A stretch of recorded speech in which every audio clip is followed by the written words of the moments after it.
হাজার অশান্তির ভিতরও, হাজার টেনশনের ভিতরও কেউ যদি তার মাথাটাকে নিজের ইচ্ছায় রবের দরবারে সিজদায় ঝুঁকিয়ে দেয়, সে সিজদা থেকে উঠে প্রশান্তির একটা হাসি হাসতে পারে। জগৎ জিজ্ঞেস করছে 3 মিনিট আগেও তো দেখতেছি তোর চেহারার মধ্যে টেনশন আর টেনশন, তোর মাথার সব চুল জ্বলে যাচ্ছে টেনশনের কারণে, এত ওভার টেনশন করতেছস, চেহারার মধ্যে কোনো প্রশান্তি নাই, হঠাৎ করে এত শান্তি আসলো কোন জায়গার থেকে? তখন সেই উত্তর দেয়, তেমন বুঝতে পারি নাই, শুধু এতটুকু বুঝতে পেরেছি, কপালটা ঝুঁকালাম রবের দরবারে, হাতটাকে সারেন্ডার করলাম রবের দরবারে, কোমরটাকে ভেঙে শক্তিকে কোরবানি দিয়ে দিলাম রবের দরবারে, আমি আমার সমস্ত কিছুকে কোরবানি দিলাম সিজদার মধ্যে রবের দরবারে। আমার দেহে সবচাইতে দামি জায়গা হচ্ছে মাথা, মাথার মধ্যে সবচাইতে দামি জায়গা হচ্ছে কপাল। ওই কপালকে যখন রবের দরবারে ঝুঁকিয়ে দিলাম, কেমন জানি এই অশান্ত মনে শান্তির ছোঁয়া পেতে লাগলাম, আমার টেনশন আস্তে আস্তে নিবারণ হতে লাগলো। বলেন সুবহানাল্লাহ। টাকার জন্য, এটার জন্য, সেটার জন্য অনেক প্রবাসী ভাই পরিবারের দেওয়া সে কষ্ট সহ্য করতে না পেরে শেষ পর্যন্ত আত্মহত্যা পর্যন্ত করে ফেলেছে। এরকম হাজার হাজার বাবা আছে, সন্তানকে নতুন জুতা পরানোর জন্য এক জুতা দিয়ে তিনি 2 বছর 3 বছর কাটিয়ে দিয়েছেন, এমন বাবাও আছে। নিজের শরীরের মধ্যে ভিতরের গেঞ্জিটা ছিদ্র ছিদ্র হয়ে গিয়েছে, কিন্তু সন্তানকে ব্র্যান্ডের কাপড় পরায়, এমনও পর্যন্ত বাবা আছে। বাবারা হচ্ছে বটগাছ, বাবারা হচ্ছে ঘরের ছাদ, বাবারা হচ্ছে ছায়া। এই বাবা যাদের নাই তারাই বুঝতে পারে সমাজে টিকে থাকা কত কঠিন কাজ, এক বেলার ভাত জোটানো কত কঠিন কাজ, মাসের শেষে বিল দেওয়া কত কঠিন কাজ, সেটা শুধু বাবারাই বুঝতে পারে, স্বামীহারা সেই বউরাই বুঝতে পারে। সেজন্য আর রিজালু কাওয়ামুনা আলান নিসা, রব্বে কারীমের ফরমান হয়েছে পুরুষ জাতিকে আল্লাহ সেইভাবে তৈরি করেই পাঠিয়েছেন, এই পুরুষ জাতির ত্যাগ কখনো দেখা যায় না, পুরুষ জাতির চোখের পানি সহজে দেখা যায় না, কিন্তু যখন চোখ থেকে পানি পড়ে সেটা কখনো মিথ্যা অভিনয়ের হয় না, সেটা বুক ফেটা কান্নার রক্তের পানিটা সেই চোখ থেকে ঝরে ঝরে পড়ে। এই পুরুষ জাতিরাই, এই বাবা জাতিরাই, এই স্বামীরাই এই সমাজের মধ্যে স্ত্রীদেরকে, সন্তানদেরকে একটা সম্মানের জায়গা নিজে কষ্ট করে অর্জন করে দিয়ে যাচ্ছে। এইটা রেখে দেওয়ার জন্য টাকা রাখে না, এটা সন্তানের জন্য কামাই। কথা বলেন ঠিক কিনা? তুমি যদি তোমার ভিতরে প্রশান্তির দেখা পেতে চাও, তুমি যদি তোমার অশান্ত মনকে শান্তি দিতে চাও, তাহলে আমাকে জিকির শোনাও, স্মরণ শোনাও। মন বলে কে স্মরণ শোনাও। আমরা জিজ্ঞেস করলাম কার স্মরণ তুমি শুনতে চাও? অন্তর উত্তর দেয়, যিনি আমাকে বানিয়েছেন, যিনি আমাকে সাজিয়েছেন, আমি ওনার স্মরণ শুনতে চাই। ওই রবের জিকিরে আমি অন্তরকে প্রশান্তি করেছি। তো জিকির মানে আমরা কি জানি? লা ইলাহা ইল্লাল্লাহ, আল্লাহু আল্লাহ, আল্লাহু আল্লাহ। এটাও জিকিরের অর্থ, এটাও জিকিরের অর্থ। তার মানে কি এটাই 24 ঘন্টা লা ইলাহা ইল্লাল্লাহ বলতে থাকবো? তার মানে কি 24 ঘন্টায় আল্লাহ আল্লাহ জিকির করতে থাকবো এটাই? তখন ইসলাম বলে যে না, এইটাই শুধু জিকির নয়, তুমি যখন রবের আদেশকে মান্য করবা এটাও জিকিরের অংশ, রবের নিষেধকে যখন পালন করবা এটাও জিকিরের অংশ, নবীর সুন্নতকে যতই পালন করবা এটাও জিকিরের অংশ হয়ে যাবে। বলেন না সুবহানাল্লাহ। বাঁচবেন আর কয়দিন ভাই? রাস্তা দিয়ে হেঁটে যান, কত কবরস্থানে কত বড় বড় লিডাররা শুয়ে আছে। এক সময়ের এমন ব্যক্তিও শুয়ে আছে নিতর দেহ নয়ে নিস্তব্ধ কবরের মধ্যে, যার একজনের হুঙ্কারে পুরো এলাকা নিস্তব্ধ হয়ে যেত, এমন মানুষও শুয়ে আছে। রাস্তা দিয়ে চলে যাচ্ছে কবরের পাশে, কেউ একটা সালামও দিচ্ছে না, এমন কবরবাসী শুয়ে আছে। আজকে ওনাদের যে হালত, একদিন আমাদের হবে সেই হালত। পার্থক্য কিছু নাই, সেম টু সেম। যেটাই দেখছি সেটাই নিজের সাথে হবে। তবে সফল কারা জানেন? যারা এই পৃথিবীতে কোন রকম একটু ধৈর্য সহ্য নিয়ে মানিয়ে রবকে খুশি করে যেতে পারে কবরে। বিশ্বাস করেন ভাই, আল্লাহ এমন ভাবে দেয় তারা রাখতেও পারে না, এত দেয়, এত দেয়, এত দেয়। একটু ভাবছেন কিরে এমন হলো কেন? আজকে একটা কথা মনে রাখবেন, আল্লাহ তাআলার প্রত্যেকটা কাজে নিপুণ নিখুঁত হিকমত আছে। এই এলাকায় অনেক বর্তমানে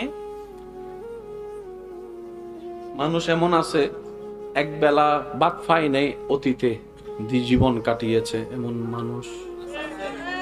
টাকার অভাবে পড়ালেখা করতে পারে নাই। আমি কেন বলবো, আপনার এলাকা সম্পর্কে আপনি একটু বলেন না।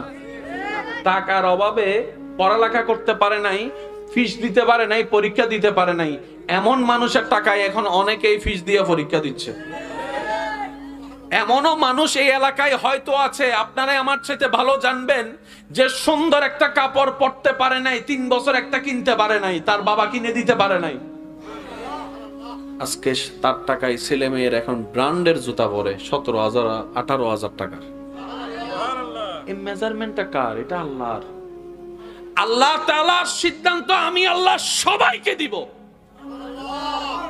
কারো থেকে নিয়ে পরীক্ষা করব, কাউকে দিয়ে পরীক্ষা করব। কাউকে যদি পেটে দেখেন, মনে করবেন যে তাকে আল্লাহ পরীক্ষায় ফেলছে। কারো থেকে যদি যেতে দেখেন, মনে করবেন আল্লাহ তাকে পরীক্ষায় ফেলেছে। আল্লাহ যাকে যেমন মন চাই পরীক্ষা করবে, এটাই আল্লাহর ওয়াদা, এটাই আল্লাহর ওয়াদা, এটাই আল্লাহর ওয়াদা। وَلَنَبْلُوَنَّكُمْ بِشَيْءٍ مِنَ الْخَوْفِ وَالْجُوعِ وَنَقْصٍ مِنَ الْأَمْوَالِ وَالْأَنفُسِ وَالثَّمَرَاتِ। সবার জন্য পরীক্ষা আছে, তবে শুভ সংবাদ রবের পক্ষ থেকে তাদের জন্য। ওয়াবাশশিরিস সাবিরিন। আল্লাহ বলে যে সবাইকে আমি পরীক্ষা করব, দিয়েও করব, না দিয়েও করব, বিয়ে করাইও করব, বিয়ে না করাইও করব, সন্তান দিয়েও পরীক্ষা করব, সন্তান নিয়েও পরীক্ষা করব, সম্পদ দিয়েও পরীক্ষা করব, সম্পদ না দিয়েও পরীক্ষা করব। কাউকে কাউকে পরীক্ষা তো এমন ভাবে করব, ঘরের মানুষ 3 জন, কিন্তু খাবার দিব আমি আল্লাহ 30 জনের।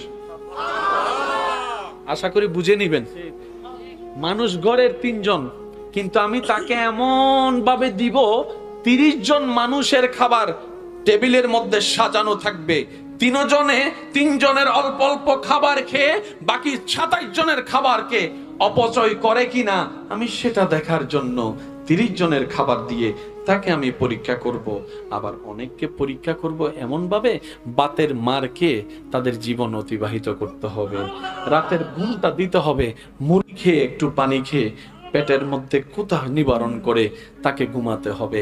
আমি অনেককে এমন ভাবে পরীক্ষা করব, তার পিঠের ঘুমানোর জন্য পিঠের বিছানাটা আমি মোলায়ম তুলতুলে নরম ফোমের করে দিব। আবার কারোকে ঘুমানোর জন্য পিঠের নিচে আমি তক্তার ব্যবস্থা করে দিব, ঠেলা গাড়ির তক্তা থাকবে কিংবা ভ্যান গাড়ির তক্তা থাকবে। আমি আল্লাহ সবাইকে পরীক্ষা করব, সে যেই হোক, যেই পজিশনে থাকুক। তবে আমি রবের পক্ষ থেকে শুভ সংবাদ, গুড নিউজ আমার সেই সমস্ত বান্দাদের জন্য যারা সর্বাবস্থায় আমি রবকে খুশি করার জন্য সহ্য করবে, ধৈর্য ধরবে, শুকরিয়া করবে। আল্লাহ আমাদের নবীকে এমন একটি সমাজ পরিবেশের জন্য পাঠালেন, যে সমাজে মদ খাওয়াটা, মাতলামি করাটা মানুষের কাছে নরমাল বিষয় ছিল, মেয়ে হত্যা করাটা নরমাল বিষয় ছিল, মার সাথে জেনা করাও নরমাল বিষয় ছিল, সুদ ঘুষের কথা তো বাদই দিলাম। সেই অসুন্দর সমাজে এমন একজন বড় হচ্ছেন, যিনি সারা পৃথিবীর চেহারাকে পাল্টাই দিবেন। আশেক যারা আছেন একটু মনোযোগ দিয়ে শুনবেন। এমন একজন বড় হচ্ছেন, যিনি যাকে দিয়ে আল্লাহ সারা পৃথিবী, আমি শুধু বলছি না জাজিরাতুল আরব, সারা পৃথিবীর চেহারা পাল্টায় দেওয়া আল্লাহর ইচ্ছা। সেই নবী বড় হচ্ছে মৃত্যুকদের ভিতরে। কেমন মৃত্যু? ডানে বামে সামনে পিছনে সবাই মৃত্যু। মৃত্যুকদের ভিতরে নবী বড় হচ্ছে। সারা জীবন শুনলাম সৎসঙ্গে স্বর্গবাস হয়, অসৎসঙ্গে নাকি সর্বনাশ হয়, মৃত্যুকের সাথে থাকলে নাকি একদিন মৃত্যু হয়ে যায়, সুদখোরের সাথে থাকতে চলতে গেলে নাকি সুদখোর হয়ে যায়, বেনামাজির সাথে চললে বেনামাজি হয়ে যায়, বাটপারের সাথে চলতে চলতে সৎ মানুষও একদিন বাটপার হয়ে যায়। এত মৃত্যুকের ভিতর নবী বড় হচ্ছে সত্য, কিন্তু সেই নবী 63 বছর জিন্দেগিতে একটা মিথ্যা কথাও বলে নাই।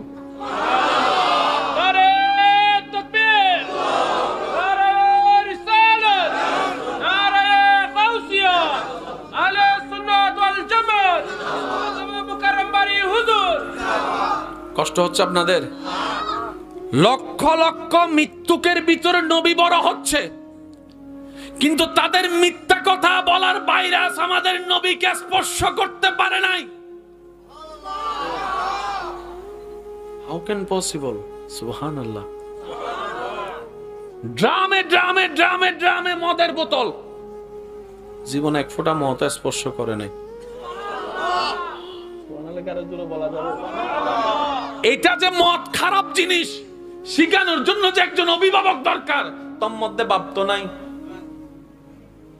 বাপ মাও যে শিখাবে তেমন সময় পাই নাই। ও নবী, মিথ্যা যে খারাপ, আপনি তো মিথ্যা বলেন না। কেন বলেন না? মিথ্যা খারাপ। আপনি শিখলেন কার কাছে? বাবাও নাই, মাও নাই, স্কুলও নাই, মাদ্রাসাও নাই, ক্লাসও নাই। মিথ্যা যে খারাপ আপনি জানলেন কেমনে? মদ যে খারাপ আপনি জানলেন কেমনে? জেনাতে খারাপ আপনি জানলেন কিভাবে? অন্যের হক নষ্ট করা যে অশান্তির কারণ জীবন, আপনি জানলেন কিভাবে? তখন নবী বলে, প্রত্যেকজনকে শিখানোর জন্য অভিভাবকের দরকার। আমি নবী মুস্তাফাকে আল্লাহ এমন ভাবে ভালোবাসেন, আমাকে কারো আন্ডারে রাখতে আল্লাহ পছন্দ করে না। সুবহানাল্লাহ। কারো ঠেকায় আমি নবী থাকবো, সেটা আমার রব পছন্দ করে না। সেজন্য তুমি হয়তো তোমার বাবার আন্ডারে, না হয় মার আন্ডারে, না হয় ওর আন্ডারে, না হয় শিক্ষকের আন্ডারে, তোমার প্রতি কারো না কারো দয়া আছে। আমি নবী মুস্তাফাকে আমার আল্লাহ কারো দয়ার নিচে রাখে নাই। শুধুমাত্র নিজের দয়া ছাড়া বাপকে উঠিয়ে নিয়েছেন, মাকে তুলে নিয়েছেন, দাদাকে তুলে নিয়েছেন, সমস্ত এমন বাছাই করে দিয়েছেন। এত মৃত্যুকের ভিতরে থেকেও নবী মিথ্যা কথা বলেনি। মদের ভিতরে থেকেও নবী মদ স্পর্শ করেনি। বরং কি করেছেন? ওই মদ খাওয়া জাতির পরিবেশকে নবী একদিন মদ বন্ধ করিয়ে দেখিয়ে দিয়েছেন। আবু জাহেল তার বুদ্ধি প্ল্যানিং দিয়ে যাকে দাবাতে চেয়েছে, প্ল্যানিং করেছে যদি কোনোভাবে মক্কা থেকে বের করে দিতে পারি তাহলে কোমর ভেঙে যাবে। কিন্তু আল্লাহর প্ল্যানিং ছিল ভিন্ন। আবু জাহেলের প্ল্যানিং হচ্ছে মক্কা থেকে বের করে দিলে আমি জিতে যাব। আল্লাহর প্ল্যানিং হচ্ছে আবু জাহেল শত্রুতা করে কোন রকম মক্কা থেকে বের করে দে, আমার নবীকে মদিনায় গিয়ে ইসলামের জয়যাত্রা শুরু করে দিব। সেজন্য কখনো যদি দেখেন আপনার দুশমনরা আপনাকে কোমর ভাঙ্গার প্ল্যানিং এ নামছে, আপনি মনে করবেন যে আপনার উঠার টাইম আসছে।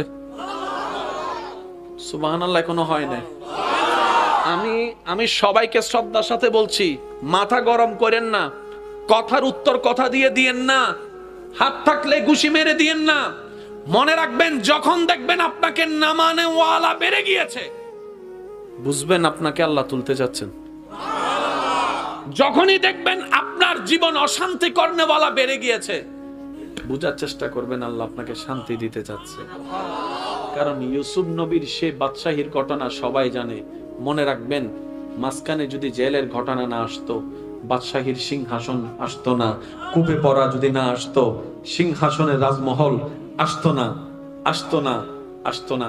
মূসা নবী কথা বলার মধ্যে জড়তা ছিল, সবারই জানা। আল্লাহ তাআলা বলে, মূসা, আমার দেওয়া সেই জড়তাকে তুমি আপন করে নিয়েছো, আসো। আমি আল্লাহ কাউকে যে সুযোগ দিনে আজকে তোমাকে দিব, আমি আল্লাহ সরাসরি তোমার সাথে কথা বলবো, তোমাকে কলিমুল্লাহ বানাই দিব। সেজন্য মাথা সবসময় রিল্যাক্স লাগবেন। কেউ আপনার নামে বদনাম করছে, মনে করবেন যে আল্লাহ আপনাকে নিয়ামত দিতে চাচ্ছে। আল্লাহ যাকেই নিয়ামত দিতে চায় কষ্ট বাড়ায় দেয়। সুবহানাল্লাহ। জোরে বলেন, আর একটু জোরে বলেন। যদি দেখেন কষ্ট বেড়ে গিয়েছে, নিয়ামত সন্নিকটে, কিন্তু টাইমটা যেন আমরা নির্ধারণ না করি। 5 বছর তো ধৈর্য ধরছি, 10 বছর তো ধৈর্য ধরছি, কই কি পাইলাম, এই কথা যেন আমরা না বলি। আমরা শুধু এতটুকু বলবো, আমার আল্লাহ যখন উত্তম সময় আসবে আমার, তখনই আমাকে দান করবেন। মনে রাখবেন, পাওয়ার চাইতে বড় চ্যালেঞ্জ কি জানেন? ধরে রেখে যত্ন নেওয়া। আর আমরা গাদারা তো এমন গাদা, নিয়ামত পেয়ে ধরে রাখতে জানি না। তার বাস্তব প্রমাণ কি জানেন? মায়ের চাইতে বড় নিয়ামত নাই, বাবার চাইতে বড় নিয়ামত নাই। সে মা বাপকে আমরা ধরে রাখতে জানি না, তো আমরা আর কি ধরে রাখবো? ওই নিয়ামত তো দেখা যায় না, দেখা যায় না, কিন্তু মার চেহারা তো দেখা যায়, বাবার চেহারা তো দেখা যায়। ওই মা বাবাকে সন্তুষ্টি রাখতে পারি না আমরা, আমরা কি আর নিয়ামত নিব? সেজন্য মনে রাখবেন, আল্লাহ দেয় না নয়, আমরা নেওয়ার যোগ্য নয়। আশা করি আপনারাও আমার সাথে একমত হবেন। আল্লাহ দেন না নয়, আসলে নিয়ামত নেওয়ার যোগ্য আমরা নই। সেজন্য আল্লাহর কাছে সবসময় দুইটা জিনিস সবসময় সাথে রাখবেন। একটা হচ্ছে সর্বাবস্থায় ধৈর্য, আর একটা হচ্ছে সর্বাবস্থায় শুকরিয়া। শুকরিয়া করতে থাকবেন, নিয়ামত বাড়তে থাকবে। সুবহানাল্লাহ। ধৈর্য ধরতে থাকবেন, আল্লাহর প্রিয় হতে থাকবেন। ধৈর্যই আপনাকে আল্লাহর কাছে নিয়ে যাবে, শুকরিয়াই আপনাকে নিয়ামত বাড়িয়ে দিবে। এবার আপনি বলবেন আমি 30টা বছর শুকরিয়া আদায় করছি, কই আমার ঘরের ছাদটা তো পাকা তো হয় নাই। আমি 30টা বছর শুকরিয়া আদায় করছি, কই আমার ঘরের চুলাটা তো মাটির চুলা থেকে গ্যাসের চুলা হয় নাই। আল্লাহ কি দিল আমাকে? শ্রদ্ধার সাথে আমরা বলবো আমাদের পাওয়া আল্লাহ দেওয়া এক কথা নয়। এবার আপনি বলেন এই 30টা বছর আপনি রাত্রের ঘুমটা কেমন হয়েছে? তখন আপনি বলবেন না, ঘুমটা অনেক ভালো ছিল, গরমকালে এসি ছিল না কিন্তু ঘুমটা ভালো ছিল। সুবহানাল্লাহ। শীতের কালে তেমন ভালো কম্বল ছিল না কিন্তু ঘুমটা ভালো ছিল। কেমন ভালো? সকালে যখনই উঠেছি রিফ্রেশ একটা ভাব আমি অনুভব করেছি, টেনশনটা ফ্রি পেয়েছি। এগুলো আল্লাহর নিয়ামত নয় তো আর কি? আল্লাহর নিয়ামত মানে 10 তলা বিল্ডিং নয়। আল্লাহর নিয়ামত মানে এখানে একটু দয়া শান্তি। আমি জানি না আপনারা আমার সাথে একমত হবেন কিনা। অনেক সময় দেখবেন অকারণে মন খুশি হয়ে যায়, কোনো কারণ নেই কিন্তু মন খুশি খুশি লাগে। মনে রাখবেন তখন আল্লাহ পাক আপনার দিলের দিকে রহমতের নজর দিয়ে থাকিয়েছেন। আচ্ছা, এখানে আপনাদের হয় কিনা জানেন, একটু হলে উত্তর দিবেন, না হয় যদি কষ্ট হয় উত্তর দেওয়ার দরকার নেই। আমার ভাইজানও এসেছে, আমি দীর্ঘায়ু করব না। অনেক সময় এই চিন্তাটা আসে কিনা দেখেন তো, কালকে থেকেই ভালো হয়ে যাব, কালকে থেকেই নামাজ ধরবো, কালকে থেকেই নামাজ পড়বো, অ্যালার্ম ট্যালার্ম সেট করে ফজরের জন্য। হয় এই জিনিসটা হয় না, কালকে থেকে আমি আর রাগারাগি করবো না, কালকে থেকে আমি এই নেশা জাতীয় কিছু খাবো না, কালকে থেকে আমি ভালো হয়ে যাব। হয় এতদিন হয় না, এখন হলো কেন? মনে রাখবেন যখনই এমন হয় তখন বুঝে নেবেন আল্লাহ আপনাকে রহমতের দিকে ডাকতেছে। আমরা বোকারা কি করি জানেন? কালকে থেকে বলে সব শেষ করে দিই। যদি আমরা কালকে থেকে না বলে বলতাম এখন থেকে, কাম হয়ে যেত। কান্না করা হয়, শুকরিয়ার অবকাশ সেখানে থাকে না। বুদ্ধিমান কারা জানেন? ফেল করলো যারা বলে নিশ্চয়ই এখানের ভিতরও আল্লাহর কিছু মর্জি আছে। সুবহানাল্লাহ। কারণ চট্টগ্রামের মানুষ তো এমনও কিছু মানুষ সম্পর্কে জানে যারা জীবনে 100 টাকার বেতনের চাকরি করত, আজকে হাজার হাজার কোটি টাকার মালিক হয়েছে। কে জানতো 100 টাকার বেতনওয়ালার কর্মী আজকে লক্ষ লক্ষ থাকবে? কে জানতো? হয়তো ওনার সে করাটা, বলাটা, ধৈর্য ধরাটা, শুকরিয়া করাটা ওই রবের পছন্দ হয়েছে, যিনি কুন বললেই ফায়াকুন হয়ে যায়, যিনি ইন্নাল্লাহ আলা কুল্লি শাইইন কাদিরের অধিকারী, যিনি হ বললে দিন রাত হয়ে যায়, গরিব ধনী হয়ে যায়। সেজন্য টেনশনের কোনো দরকারই নেই। একটা কথা মানে, মুসলমান যারা তাদের টেনশনই নেই। মুসলমান যারা তাদের কোনো টেনশন নাই।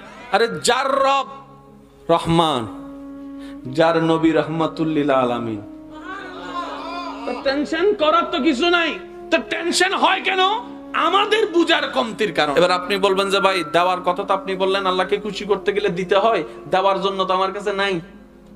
আমি বলবো ভাই শ্রদ্ধার সাথে, দেওয়া মানে সবসময় এটা মনে করেন কেন? আল্লাহ শুধু এটা দিলে খুশি হয় না তো।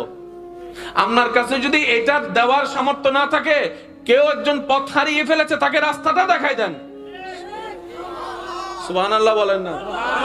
কেউ একজন রাস্তা চিনছে না, আপনি কষ্ট করে 2টা সেকেন্ড ব্যয় করে তাকে রাস্তাটা দেখিয়ে দেন। এটাও একটা দেওয়ার অংশ।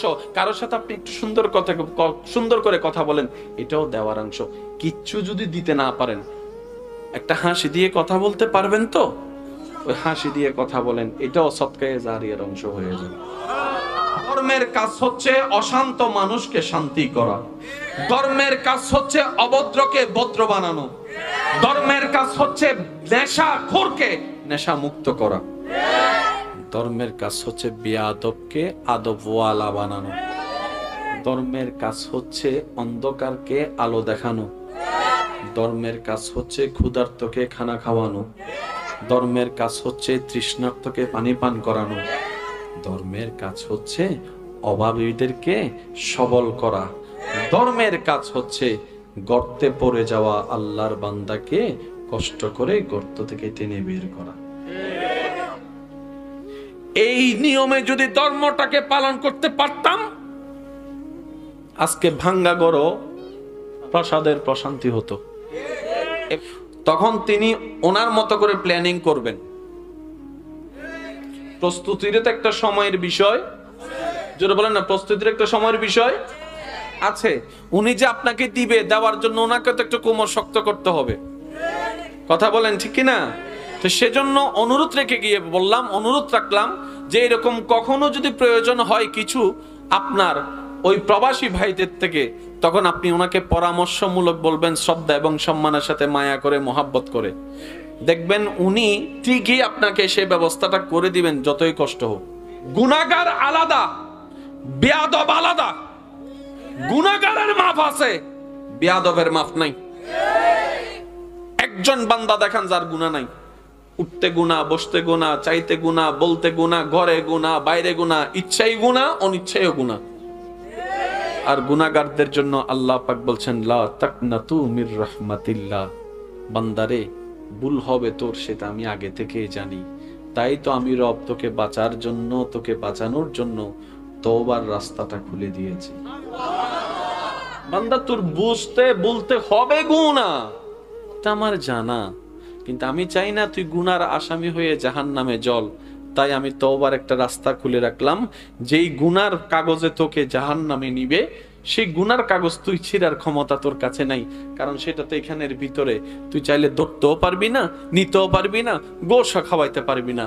তাই তুই আমাকে বল, আমার কাছে স্মরণ কর, আমার দিকে আয়, আমাকে ডাক, আমাকে রাজি কর। আমি যদি একবার বলি, জীবন দিয়েছেন আল্লাহ একবার সুযোগ, আরেকবার হাজার কান্না করলেও এই দুনিয়াতে আসার কোনো সুযোগ। একবারে যেহেতু চান্স পেয়েছি, আসুন না, যা হওয়ার হয়েছে, যা হারানোর হারিয়েছি, যা যাওয়ার গিয়েছে, 22 সাল, 20 সাল, 23 সাল চাইলেও পাবো না। আসুন না, সামনে যতদিন আল্লাহ হায়াত দিয়েছেন, যতদিনের, এটাকে অন্তত কাজে লাগানোর চেষ্টা তো অন্তত করি। সুবহানাল্লাহ। চেষ্টা করার পরও যদি ফেল যায়, মনকে বুঝ দেওয়া যায় যে চেষ্টা তো করছি, চেষ্টা করা ছাড়া তো হার মানি নাই, চেষ্টা করেছি। আর আপনারা জানেন, যে বান্দা রবকে পাওয়ার জন্য, খুশি করার জন্য চেষ্টা করে, রব্বে করিম তার কোন চেষ্টাকে সেকেন্ডকেও বিতা যেতে দেয় না। সব র্যাঙ্কিং এর মানুষের চাওয়া একটা, সেটা কি? শান্তি। একটু সবাই মিলে বলুন, কি শান্তি? জিনিসটা সারা দেহে থাকে কোথায়? হাতে, আঙ্গুলে, হাঁটুতে, পায়ে। ও শান্তি, তোর স্টেশন কই? তুই থাকস কোথায়?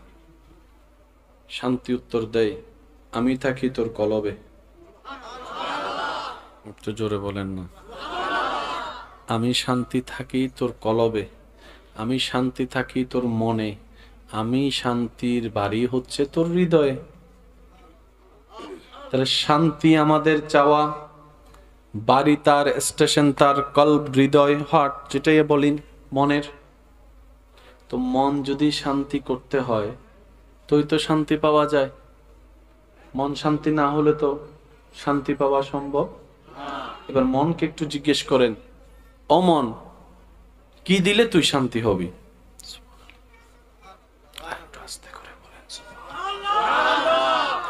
আমার শান্তি লাগবে, কারণ আমি সারা দিন গাদার মতো পরিশ্রম করে গড়ে আইসা ঘরের মানুষের কাছে শান্তি পাই না।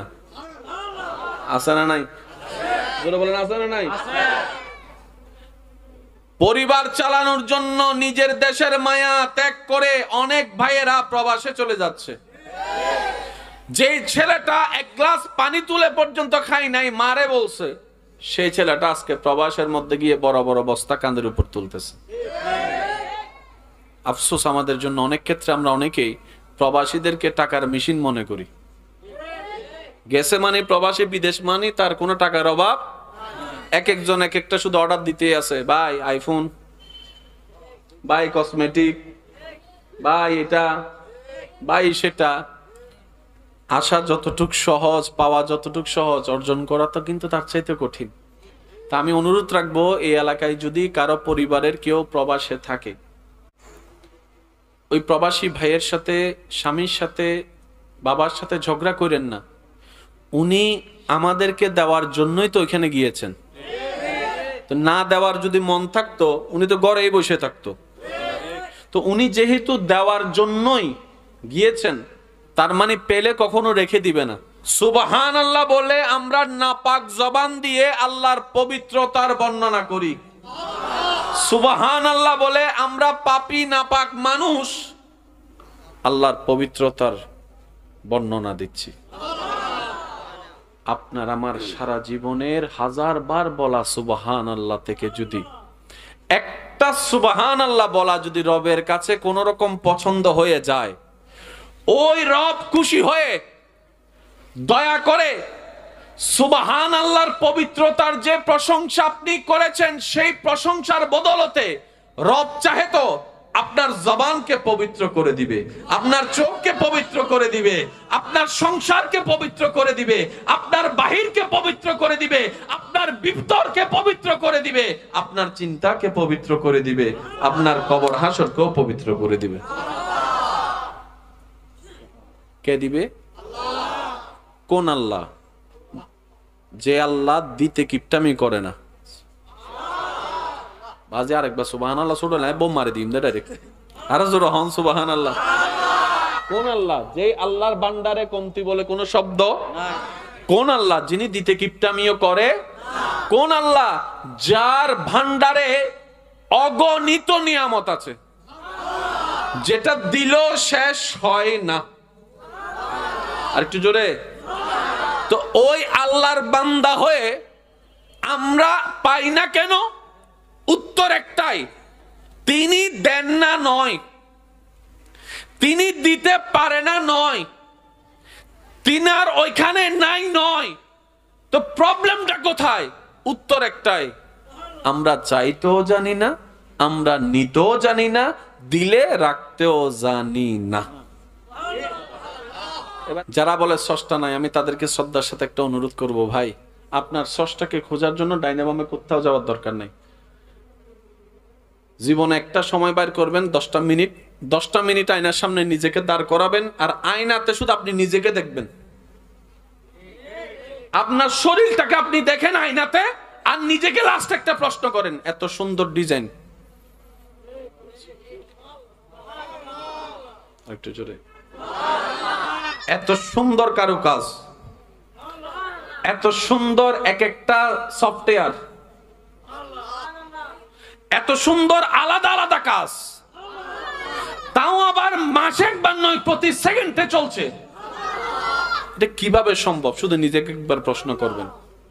আপনার ভিতরে যদি বিন্দু পরিমাণ মনুষ্যত্ববোধ থাকে, আপনার ভিতরটাই উত্তর দিবে কেউ একজন আছে এর পিছনে, এত সুন্দর কারিগরির পিছনে। চিৎকার দিয়ে বলেন সুবহানাল্লাহ। রিজিক আছে, চলে আসছে। তাহলে মানা না মানা নিয়ে কারো রিজিক কমেও না বাড়েও না।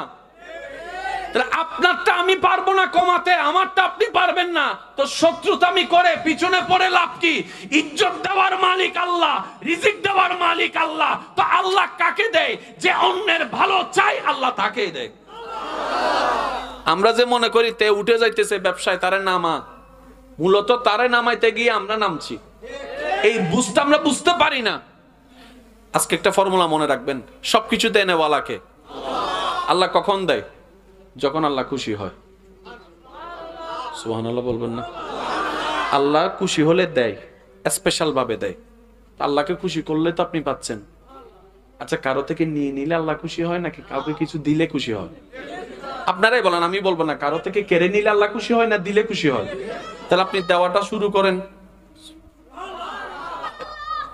দেওয়া মানে শুধু আমরা যেটা মাথায় বসে নিয়েছি, দেওয়া মানে শুধু টাকা দিয়েই দিতে হবে, বিষয়টা তা নয়। রবের খুশির জন্য যে মন থেকে যায় দিবে, সেটাই রবের দরবারে কবুলিয়ত অর্জন করবে। বলেন না সুবহানাল্লাহ? আরেকটু জোরে বলেন সুবহানাল্লাহ। অন্যকে দিলে নিজের পাওয়া হয়, অন্য থেকে কেড়ে নিলে নিজেরটা হারিয়ে যায়। অনেকে আছে না আমাদের মধ্যে, দেখবেন ওই টাকা দান নেই এক সপ্তাহের জন্য, ঘুরাইতে ঘুরাইতে ঘুরাইতে ঘুরাইতে 1 বছর 1.5 বছর 2 বছর। কষ্ট হচ্ছে আপনাদের? টাকা আর দেয়, সেও চাইতে চাইতে চাইতে চাইতে বিরক্ত হয়ে গেছে। তো সেজন্য অনেকে বলে টাকা নেওয়ার সময় কত অনুনয় বিনয় করে নেয়, টাকা নেওয়ার পরে আমার নিজের টাকা চাইতে নিজের ভিক্ষুক মনে হয়, আছে না? তো চাইতে চাইতে উনি বিরক্ত হয়, বলা যে ঠিক আছে আর চাইবো না। 5,000 টাকা, ও মনে মনে খুশি হয়ে গেছে, যাক মারি দি। আপনি জানেন এই 5,000 টাকা আপনি নিজের লাভ করতে গিয়ে হয়তো 50 লাখ হারিয়ে ফেলেছেন। কিভাবে? হয়তো আল্লাহ তাআলা কোনো না কোনো জায়গায় কোনো না কোনো ভাবে আপনার রিজিকে 50 লাখ টাকা পাওয়ার একটা রাস্তা খুলে রেখেছেন, কিন্তু আপনি যখন অন্যের 5 নষ্ট করেছেন, আল্লাহ ওই আপনার 50 লাখকে ট্রান্সফার করে ওর কাছে দিয়ে দিবে। কারণ আল্লাহ হচ্ছে আহকামুল হাকিমিন, আল্লাহ হচ্ছে আদল করনে ওয়ালা। আর আল্লাহর বিচারে 19 আর 20 তো দূরের কথা, চুল পরিমাণও 19-20 হয় না। তা আমরা যে এই বোকামিগুলা করি, আমি প্রথম কথা শুরু করেছিলাম কি, তিনি দিতে জানেন পারেন, আমরা নিতে জানি না। কিভাবে নিতে জানি না? আমি যখন অন্যের ক্ষতি করি মনে করলাম তারা দামাই দিলাম, মূলত আমি দমে গেছি। অন্যের ক্ষতি করতে করতে আমরা মূলত নিজের ক্ষতি নিজে করি। আল্লাহ আমাদেরকে একটু সুবুদ্ধি দান করুক। আর একটু জোরে বলেন না। আল্লাহ আমাদের সবাইকে একটু আল্লাহর প্রিয় বান্দা হয়ে কবরে যাওয়ার তৌফিক দান করুক। আল্লাহ আমাদের সবার অন্তরের ভিতরে নূরের আলো দান করুক। আল্লাহ আমাদের সবার ব্রেনের ভিতরে রহমত নাজিল করুক। আল্লাহ আমাদের প্রত্যেকটা বিষয়ে সঠিক সিদ্ধান্ত রবের পছন্দ মোতাবেক নেওয়ার তৌফিক দান করুক। আল্লাহ তাআলা যুগে যুগে নবী রাসূল পাঠাইছেন কেন? সবাই এক বাক্যে বলবো, দ্বীনের দাওয়াত দেওয়ার জন্য, ইসলামের দাওয়াত দেওয়ার জন্য। ইসলাম জিনিসটা কি? আমরা সবাই বলবো ধর্ম। তো ধর্মের কাজটা কি? একজন বলছে নামাজ, ওদিক থেকে শুনলাম একজন রোজা। ধর্মের কাজটা কি? আমার একজন বলছে শান্তি। তো শান্তিটা কাদের জন্য? পশুর জন্য, পাখির জন্য, না মানুষের জন্য? ক্লিয়ার কথা, পশুর জন্য, পাখির জন্য, না মানুষের জন্য? তাহলে ধর্মের নাম শান্তি, শান্তিটা মানুষের দরকার। তাহলে মানুষ কেন ধর্ম নিবে? শান্তিতে থাকার জন্য, শান্তিতে রাখার জন্য। তাহলে ধর্ম পালন করো, আজকে আমাদের ঘরে অশান্তি কেন? বুঝাইতে পারিনি মনে হয় কথাটা। ধর্ম পালন করেও আজকে আমাদের দেশে তো অশান্তি কেন? ডাইনে অশান্তি, বামে অশান্তি, সব জায়গায় অশান্তি। আমরা ধর্মটাকে লালন করার মতো পারফেক্টলি করতে জানি নাই। আল্লাহ তাআলা আমাদের নবীকে পাঠালেন। আমি বলবো, শুধু আপনারা মিলাবেন, এমন একটা জায়গায় পাঠিয়েছেন যে জায়গাটা পৃথিবীর মানচিত্রে বর্তমানে সৌদি আরব নামে পরিচিত। এতগুলা মহাদেশ দেশ থাকতে আল্লাহ আমাদের নবীকে সৌদি আরব পাঠালেন কেন? মানে বর্তমান সৌদি আরব, জাজিরাতুল আরবে কেন পাঠালেন? বাবার চেষ্টা কখনো করিনি। এত বড় জাজিরাতুল আরবের ভিতরে আল্লাহ আমাদের নবীকে পাঠানোর জন্য একটা শহর বাছাই করেছেন, শহরের নাম মক্কা। মক্কার ভিতরে এতগুলা গোত্রের ভিতরে আল্লাহ আমাদের নবীকে পাঠানোর জন্য একটা গোত্র বাছাই করলেন। গোত্রের নাম কুরাইশ। গোত্রের নাম কুরাইশের ভিতরে এতগুলা পরিবার আল্লাহ আমাদের নবীকে পাঠানোর জন্য বাছাই করলেন হাশিম। হাশিমের এতগুলা পরিবারের ভিতরে আল্লাহ আমাদের নবীকে পাঠানোর জন্য বাছাই করলেন আব্দুল মুত্তালিব। আব্দুল মুত্তালিবের ভিতরে আল্লাহ আমাদের নবীকে পাঠানোর জন্য বাছাই করলেন আব্দুল্লাহ। কখনো নেই। এবার আসুন, আল্লাহ তাআলা নিজের হাবিব নবীকে পাঠাচ্ছেন পৃথিবীতে। আমি এখন বলতে যাব, শুধু আপনারা সুবহানাল্লাহ দিয়ে নিজের জবানটাকে পবিত্র করার চেষ্টা করবেন। জোরে বলেন সুবহানাল্লাহ। আরে জোরে। আল্লাহ নিজের হাবিবকে পৃথিবীতে পাঠানোর সিদ্ধান্ত নিয়েছেন। কোথায়? পৃথিবীতে। এতগুলা দেশ, আল্লাহ পাক বলছেন আমি জাজিরাতুল আরবকে বাছাই করলাম। আল্লাহ জাজিরাতুল আরবে তো অনেক জায়গা, কোন গ্রাম? বলে যে মক্কাকে বাছাই করলাম। আল্লাহ মক্কার মধ্যে তো অনেকগুলা গোত্র, কোন গোত্র বাছাই করলাম? রব বলে যে কুরাইশ। কুরাইশের মধ্যে তো অনেক পরিবার, কোনটাকে? বলে যে আব্দুল মুত্তালিব। আল্লাহ আব্দুল মুত্তালিবের মধ্যে কার ওইখানে? বলে যে আব্দুল্লাহর ঘরে। সুবহানাল্লাহ জোরে বলবেন। নবী যখন আসতেছেন দুনিয়ায়, সেই ট্রামে, সেই সময়ে, সেই সালে সবচাইতে স্ট্যান্ডার্ড জায়গা ছিল রোম। কথা বলেন না? সবচাইতে জায়গা টাগা পড়ালেখা সবকিছু মিলে স্ট্যান্ডার্ড ছিল রোম। তা আল্লাহ নিজের বন্ধুকে স্ট্যান্ডার্ড জায়গায় না পাঠিয়ে এমন একটা পরিবেশে পাঠাচ্ছেন যেখানে নিজ বাবারা মেয়েদেরকে, কন্যা সন্তানকে জীবিত কবর দিত, বুক কাঁপতো না, সে জায়গায় পাঠাচ্ছে। কত কঠিন চ্যালেঞ্জ! হাই হাই, আল্লাহ তাআলা আমাদের নবীকে পাঠালেন। সুবহানাল্লাহ। আরো আসতে, আল্লাহ আমাদের নবীকে পাঠানোর আগে বাবাকে নিয়ে গেছে। একটু মিলাবেন, নবীকে পাঠানোর আগে আল্লাহ প্রথম অভিভাবক বাবাকে নিয়ে গেছেন। আর আপনারা সবাই বলেন প্রথম শিক্ষা ঘরে, আসল শিক্ষা ঘরে। মা বাবার থেকেই তো শিক্ষা অর্জন। ওই যার থেকে শিখবে ওইখানে দুইজন, একজন বাবা একজন মা। নবীকে পাঠানোর আগে আল্লাহ আব্দুল্লাহ রাদিয়াল্লাহু তাআলা কে বলেন চলে আসেন আপনি। তাহলে একজন অভিভাবক নাই, দুনিয়াতে আসার কিছুদিন পরে মাও নাই। বুঝতে পারতেছেন কথা? কোন পরিবেশে নবীজিকে আল্লাহ পাঠালেন? যেই পরিবেশে মদ খাওয়া পানি খাওয়ার মতো ছিল। মানে মদ খাওয়ার পানি খাওয়া, আপনি বুঝবেন যাদের বোন আছে কথাটা। আপনি আপনার বোন নিয়ে রাস্তা দিয়ে হেঁটে যাচ্ছেন, কোনো মানুষ যদি আপনার বোনকে দেখে গলায় রশি পরায় দিতে পারে, আপনার সামনে আপনার বোনকে নিয়ে এসে রুমের মধ্যে চলে যাবে নাউজুবিল্লাহ, কিন্তু আপনি বাই হয়ে প্রতিবাদ করতে পারবেন না। এমন সমাজ, এমন পরিবেশ। নাউজুবিল্লাহ বলবেন না? কোনো বউয়ের পরিচয় নাই, কে কার বউ কেউ কিচ্ছু চিনে না, যার যা মন চায় তা করে। এমন নোংরা পরিবেশের মধ্যে আমাদের নবী বড় হচ্ছে। শিখানোর জন্য প্রথম বাবা তিনি নাই, শিখানোর জন্য মা তিনিও নাই। যতদিন মা ছিল উনি ছিলেন মা হালিমার ঘরে, সংস্পর্শ তেমন ছিল না। এই এলাকায় কোনো স্কুল ছিল না যে স্কুলে ভালো শিক্ষক আছে, যে শিক্ষকের কাছে পড়লে সভ্য হওয়া যায়, এমনও কোনো সুযোগ ছিল না। আমি বলতে চাচ্ছি, একটু মনোযোগ দিয়ে শ্রবণ করবেন। মিথ্যা স্পর্শ করতে, মত স্পর্শ করতে। এবারে নবী বড় হচ্ছে, আমি সবার একটু মনোযোগ চাইবো। 2 বছর, 4 বছর, 8 বছর, 10 বছর, 12 বছর, 14 বছর, 16 বছর, 18 বছর। নবীকে পাঠালেন কে? কিসের প্রচার করতে? দিনের প্রচার, কালিমার প্রচার, একাত্মবাদের প্রচার। 14 বছর হয়ে গিয়েছে। নবী বলে আল্লাহ আমার ডিউটি যেটা সেটা একটু শুরু করি। আল্লাহ পাক বলে এখন না, সময় হোক। কেমনে বুঝাতাম আপনাদেরকে?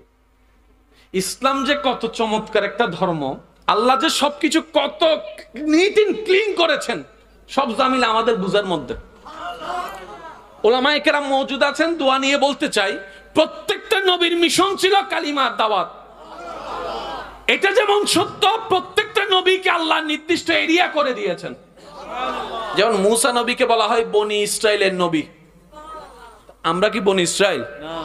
তার মানে ওনার আমাদের উপর কোনো দায়িত্ব নাই।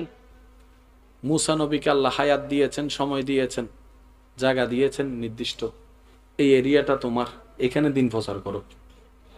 সুবহানাল্লাহ বলবেন না?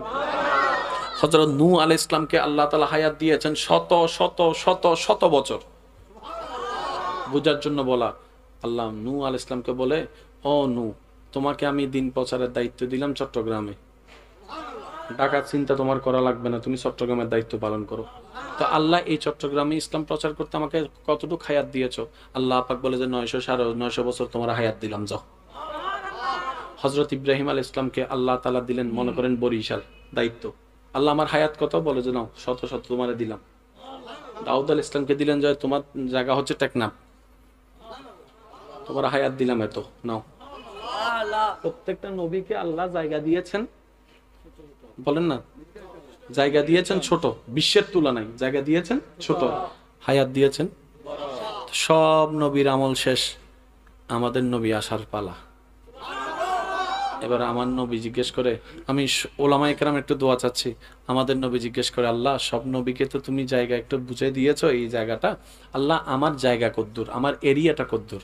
আল্লাহ পাক বলে, বাংলাদেশ আপনার আন্ডারে, ইন্ডিয়া আপনার আন্ডারে, পাকিস্তান আপনার আন্ডারে, দুবাই আপনার আন্ডারে, ওমান আপনার আন্ডারে, আফ্রিকা আপনার আন্ডারে, সুবহানাল্লাহ বলছেন, আমেরিকা আপনার আন্ডারে, আফ্রিকা আপনার আন্ডারে, কানাডা আপনার আন্ডারে, নিউজিল্যান্ড সুইজারল্যান্ড আপনার আন্ডারে, সুইজারল্যান্ড আপনার আন্ডারে, নেদারল্যান্ড আপনার আন্ডারে, আরব আমিরাত আপনার আন্ডারে, ডানের জায়গা আপনার আন্ডারে, বামের জায়গা আপনার আন্ডারে, সামনের জায়গা আপনার আন্ডারে, পিছনের জায়গা আপনার আন্ডারে, প্রথম আসমান আপনার আন্ডারে, দ্বিতীয় আসমান আপনার আন্ডারে, সপ্তম আসমান আপনার আন্ডারে, তাহতুস সারা আপনার আন্ডারে, সৌরজগৎ আপনার আন্ডারে, ভূমণ্ডল আপনার আন্ডারে। তো নবী বলে যে আল্লাহ এত বিশাল আমার একটা দায়িত্ব দিয়েছে, এত এরিয়া, আমার হায়াত টাইম কতটুক?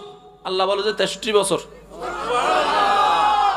ওমা কি ওয়া, তো ইব্রাহিম নূহ আলাইহিস সালামের জায়গা হদ্দুর হতে সিডাং, হায়াত হদ্দুর হতে 900 বছর। সুবহানাল্লাহ। নূহ আলাইহিস সালামের হদ দেয় আল্লাহ 900 বছর টাইম দি সিডাঙত শ্বাস গর,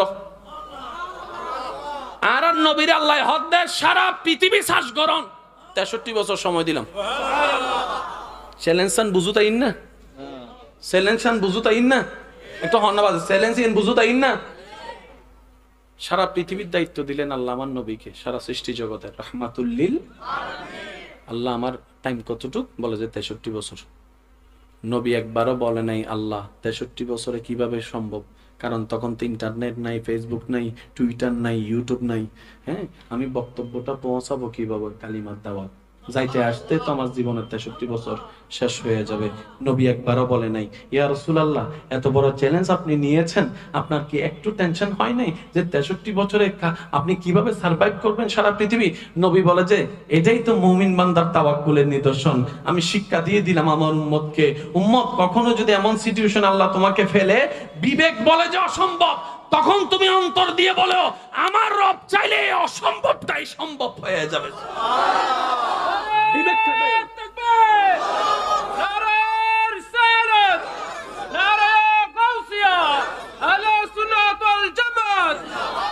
উচ্চ আওয়াজে বলেন না সুবহানাল্লাহ। কখনো যদি এমন কিছু সিচুয়েশনে আপনারা পড়েন, বিবেক বলে যে সম্ভব না, আপনি তখনও বলবেন তাওয়াক্কালতু আলাল্লাহ, আমার আল্লাহ চাইলে সম্ভব। আপনি দেখবেন আল্লাহ তাআলা এমন একটা সিস্টেম করে দিবেন, আপনাকে বের হওয়ার রাস্তাটা করে দিবেন। এই জীবনে আজ পর্যন্ত কম বেশি সবার বিপদ আসছে কি আসে নাই? টাকার সমস্যা আসছে কি আসে নাই? ওই সমস্যা থাকলে এখন পর্যন্ত আমরা থাকতে পারতাম? কোনো না কোনো ভাবে আল্লাহ আমাদেরকে উদ্ধার করে নিয়েছে, দিয়েছেন দায়িত্ব সারা বিশ্বের। সময় দিয়েছে মাত্র, অঙ্কটা আপনাদেরকে একটু বলতে হবে, সময় দিয়েছেন মাত্র। এবার 63 বছরের নবীর বয়স 2 বছর, 4 বছর, 6 বছর, 8 বছর, 10 বছর। নবী বলে যে আল্লাহ এবার শুরু করি। আল্লাহ বলে যে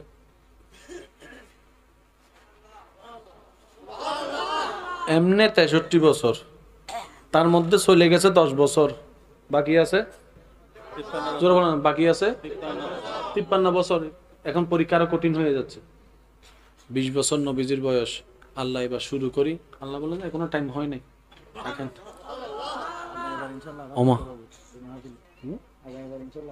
না না না, আমি একবার আসছি তো আলহামদুলিল্লাহ, আগামীবার অন্য কাউকে আনি, আরো সুন্দর হোক, আমি অন্তর থেকে দোয়া করি আল্লাহ কবুল করুক।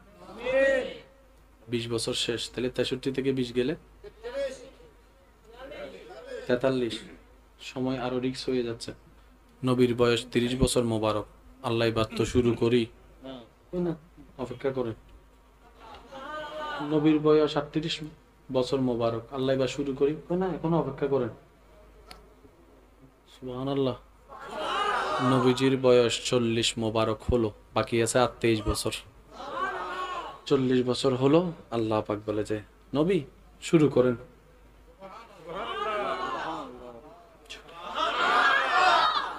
কোথায় 900 950 বছর ওয়ালা, কোথায় 63 বছর ওয়ালা, কোথায় 63 বছরের পরিশ্রম, কোথায় মাত্র 23 বছর। হাজার অশান্তির ভিতরও, হাজার টেনশনের ভিতরও কেউ যদি তার মাথাটাকে নিজের ইচ্ছায় রবের দরবারে সিজদায় ঝুঁকিয়ে দেয়, সে সিজদা থেকে উঠে প্রশান্তির একটা হাসি হাসতে পারে। জগৎ জিজ্ঞেস করছে 3 মিনিট আগেও তো দেখতেছি তোর চেহারার মধ্যে টেনশন আর টেনশন, তোর মাথার সব চুল ঝরে যাচ্ছে টেনশনের কারণে, এত ওভার টেনশন করতেছস, চেহারার মধ্যে কোনো প্রশান্তি নাই, হঠাৎ করে এত শান্তি আসলো কোন জায়গা থেকে? তখন সেই উত্তর দেয়, তেমন বুঝতে পারি নাই, শুধু এতটুকু বুঝতে পেরেছি, কপালটা ঝুঁকালাম রবের দরবারে, হাতটাকে সারেন্ডার করলাম রবের দরবারে, কোমরটাকে ভেঙে শক্তিকে কোরবানি দিয়ে দিলাম রবের দরবারে, আমি আমার সমস্ত কিছুকে কোরবানি দিলাম সিজদার মধ্যে রবের দরবারে। আমার দেহে সবচাইতে দামি জায়গা হচ্ছে মাথা, মাথার মধ্যে সবচাইতে দামি জায়গা হচ্ছে কপাল। ওই কপালকে যখন রবের দরবারে ঝুঁকিয়ে দিলাম, কেমন জানি এই অশান্ত মনে শান্তির ছোঁয়া পেতে লাগলাম, আমার টেনশন আস্তে আস্তে নিবারণ হতে লাগলো। বলেন সুবহানাল্লাহ।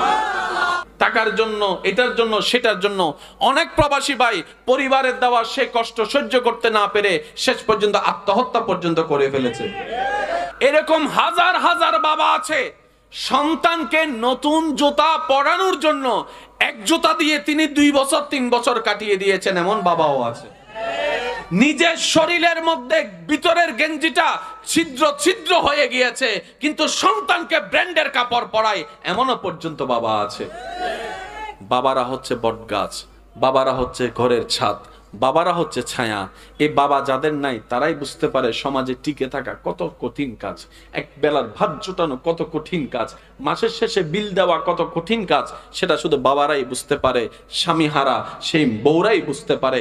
সেজন্য আর রিজালু কাওয়ামুনা আলান নিসা, রব্বে কারীমের ফরমান হয়েছে পুরুষ জাতিকে আল্লাহ সেইভাবে তৈরি করেই পাঠিয়েছেন, এই পুরুষ জাতির ত্যাগ কখনো দেখা যায় না, পুরুষ জাতির চোখের পানি সহজে দেখা যায় না, কিন্তু যখন চোখ থেকে পানি পড়ে সেটা কখনো মিথ্যা অভিনয়ের হয় না, সেটা বুক ফেটা কান্নার রক্তের পানিটা সেই চোখ থেকে ঝরে ঝরে পড়ে। এই পুরুষ জাতিরাই, এই বাবা জাতিরাই, এই স্বামীরাই এই সমাজের মধ্যে স্ত্রীদেরকে, সন্তানদেরকে একটা সম্মানের জায়গা নিজে কষ্ট করে অর্জন করে দিয়ে যাচ্ছে। এরা রেখে দেওয়ার জন্য টাকা রাখে না, এটা সন্তানের জন্য কামাই। কথা বলেন ঠিক কিনা?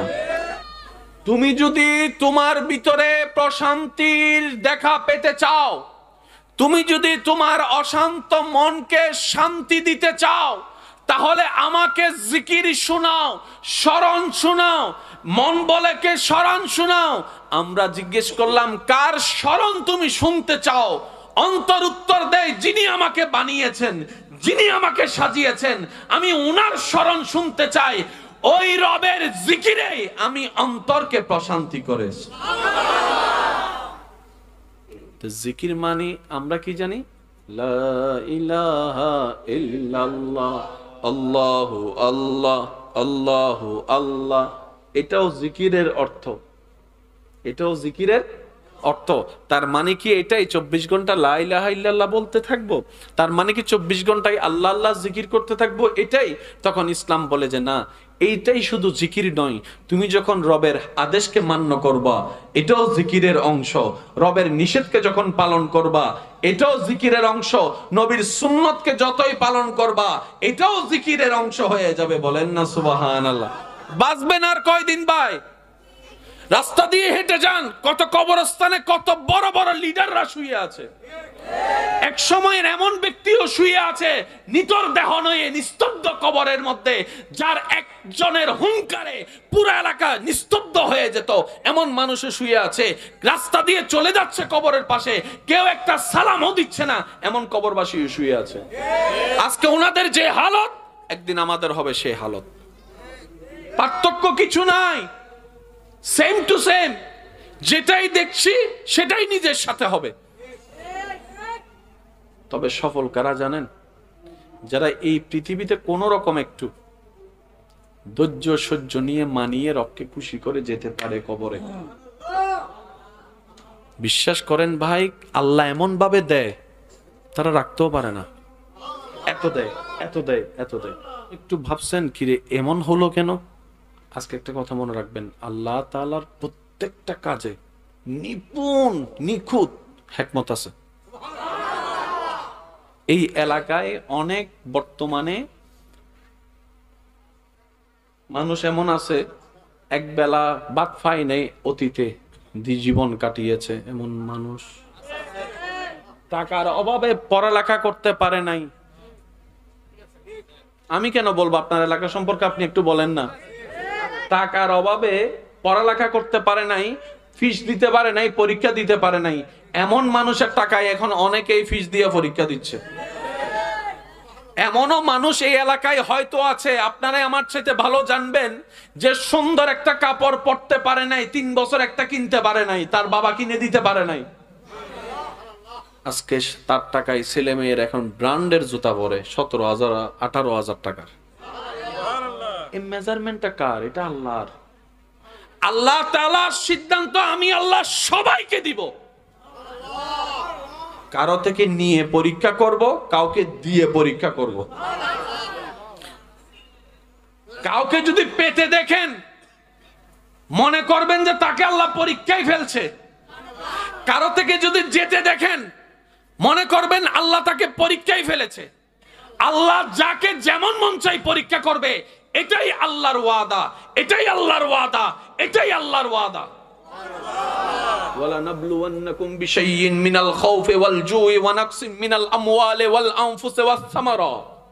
সবার জন্য পরীক্ষা আছে, তবে শুভ সংবাদ রবের পক্ষ থেকে তাদের জন্য।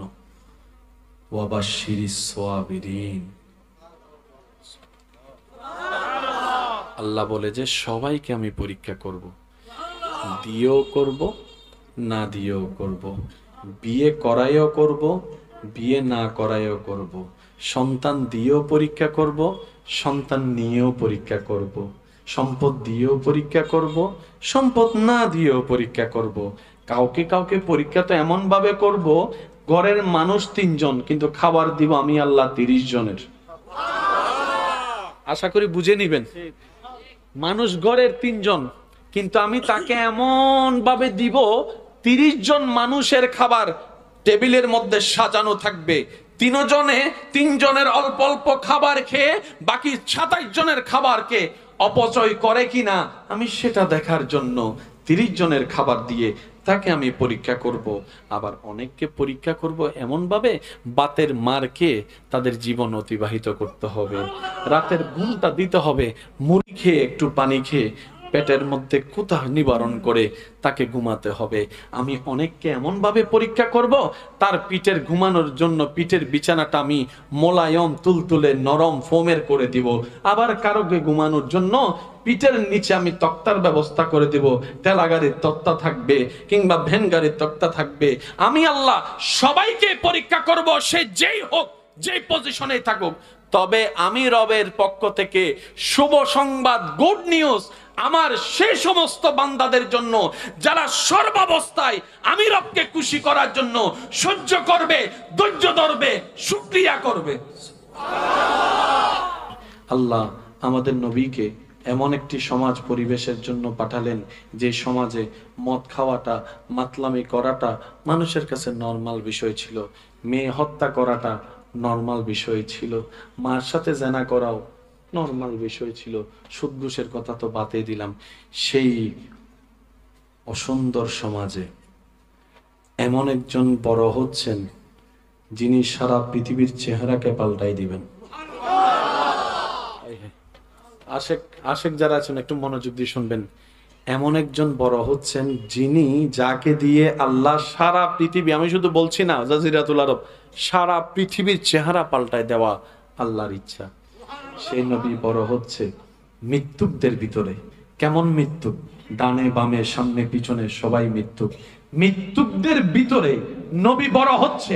সারা জীবন শুনলাম সৎসঙ্গে স্বর্গবাস হয়, অসৎ সঙ্গে নাকি সর্বনাশ হয়, মৃত্যুকের সাথে থাকলে নাকি একদিন মৃত্যুক হয়ে যায়, সুদখোরের সাথে থাকতে চলতে গেলে নাকি সুদখোর হয়ে যায়, বেনামাজির সাথে চললে বেনামাজি হয়ে যায়, বাটপারের সাথে চলতে চলতে সৎ মানুষও একদিন বাটপার হয়ে যায়।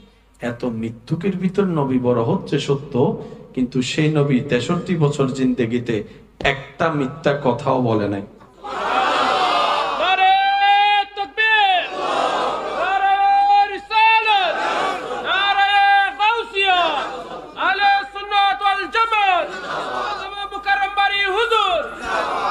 কষ্ট হচ্ছে আপনাদের? লক্ষ লক্ষ মৃত্যুকের ভিতরে নবী বড় হচ্ছে, কিন্তু তাদের মিথ্যা কথা বলার ভাইরাস আমাদের নবীকে স্পর্শ করতে পারে নাই। How can possible? সুবহানাল্লাহ। ড্রামে ড্রামে ড্রামে ড্রামে মদের বোতল, জীবনে এক ফোঁটা মদ স্পর্শ করে নাই। এটা যে মদ খারাপ জিনিস শিখানোর জন্য যে একজন অভিভাবক দরকার, তোর মধ্যে বাপ তো নাই। বাপ মাও যে শিখাবে তেমনও সময় পাই নাই। ও নবী, মিথ্যা যে খারাপ, আপনি তো মিথ্যা বলেন না, কেন বলেন না? মিথ্যা খারাপ। আপনি শিখলেন কার কাছে? বাবাও নাই, মাও নাই, স্কুলও নাই, মাদ্রাসাও নাই, ক্লাসও নাই। মিথ্যা যে খারাপ আপনি জানলেন কেমনে? মদ যে খারাপ আপনি জানলেন কেমনে? জেনাতে খারাপ আপনি জানলেন কিভাবে? অন্যের হক নষ্ট করা যে অশান্তির কারণ জীবন, আপনি জানলেন কিভাবে? তখন নবী বলে, প্রত্যেকজনকে শিখানোর জন্য অভিভাবকের দরকার। আমি নবী মুস্তাফাকে আল্লাহ এমন ভাবে ভালোবাসেন, আমাকে কারো আন্ডারে রাখতে আল্লাহ পছন্দ করে না। সুবহানাল্লাহ। কারো ঠেকায় আমি নবী থাকবো সেটা আমার রব পছন্দ করে না। সেজন্য তুমি হয়তো তোমার বাবার আন্ডারে, না হয় মার আন্ডারে, না হয় ওর আন্ডারে, না হয় শিক্ষকের আন্ডারে, তোমার প্রতি কারো না কারো দয়া আছে। আমি নবী মুস্তাফাকে আমার আল্লাহ কারো দয়ার নিচে রাখে নাই, শুধুমাত্র নিজের দয়া ছাড়া বাপকে উঠিয়ে নিয়েছেন, মাকে তুলে নিয়েছেন, দাদাকে তুলে নিয়েছেন, সমাজ তেমন বাছাই করে দিয়েছেন। এত মৃত্যুকের ভিতরে থেকেও নবী মিথ্যা কথা বলেনি, মদের ভিতরে থেকেও নবী মদ স্পর্শ করেনি, বরং কি করেছেন? ওই মদ খাওয়া জাতির পরিবেশকে নবী একদিন মদ বন্ধ করিয়ে দেখিয়ে দিয়েছেন। আবু জাহেল তার বুদ্ধি প্ল্যানিং দিয়ে যাকে দাবাতে চেয়েছে, প্ল্যানিং করেছে যদি কোনোভাবে মক্কা থেকে বের করে দিতে পারি তাহলে কোমর ভেঙে যাবে। কিন্তু আল্লাহর প্ল্যানিং ছিল ভিন্ন। আবু জাহেলের প্ল্যানিং হচ্ছে মক্কা থেকে বের করে দিলে আমি জিতে যাব। আল্লাহর প্ল্যানিং হচ্ছে আবু জাহেল শত্রুতা করে কোন রকম মক্কা থেকে বের করে দে, আমার নবীকে মদিনায় গিয়ে ইসলামের জয়যাত্রা শুরু করে দিব।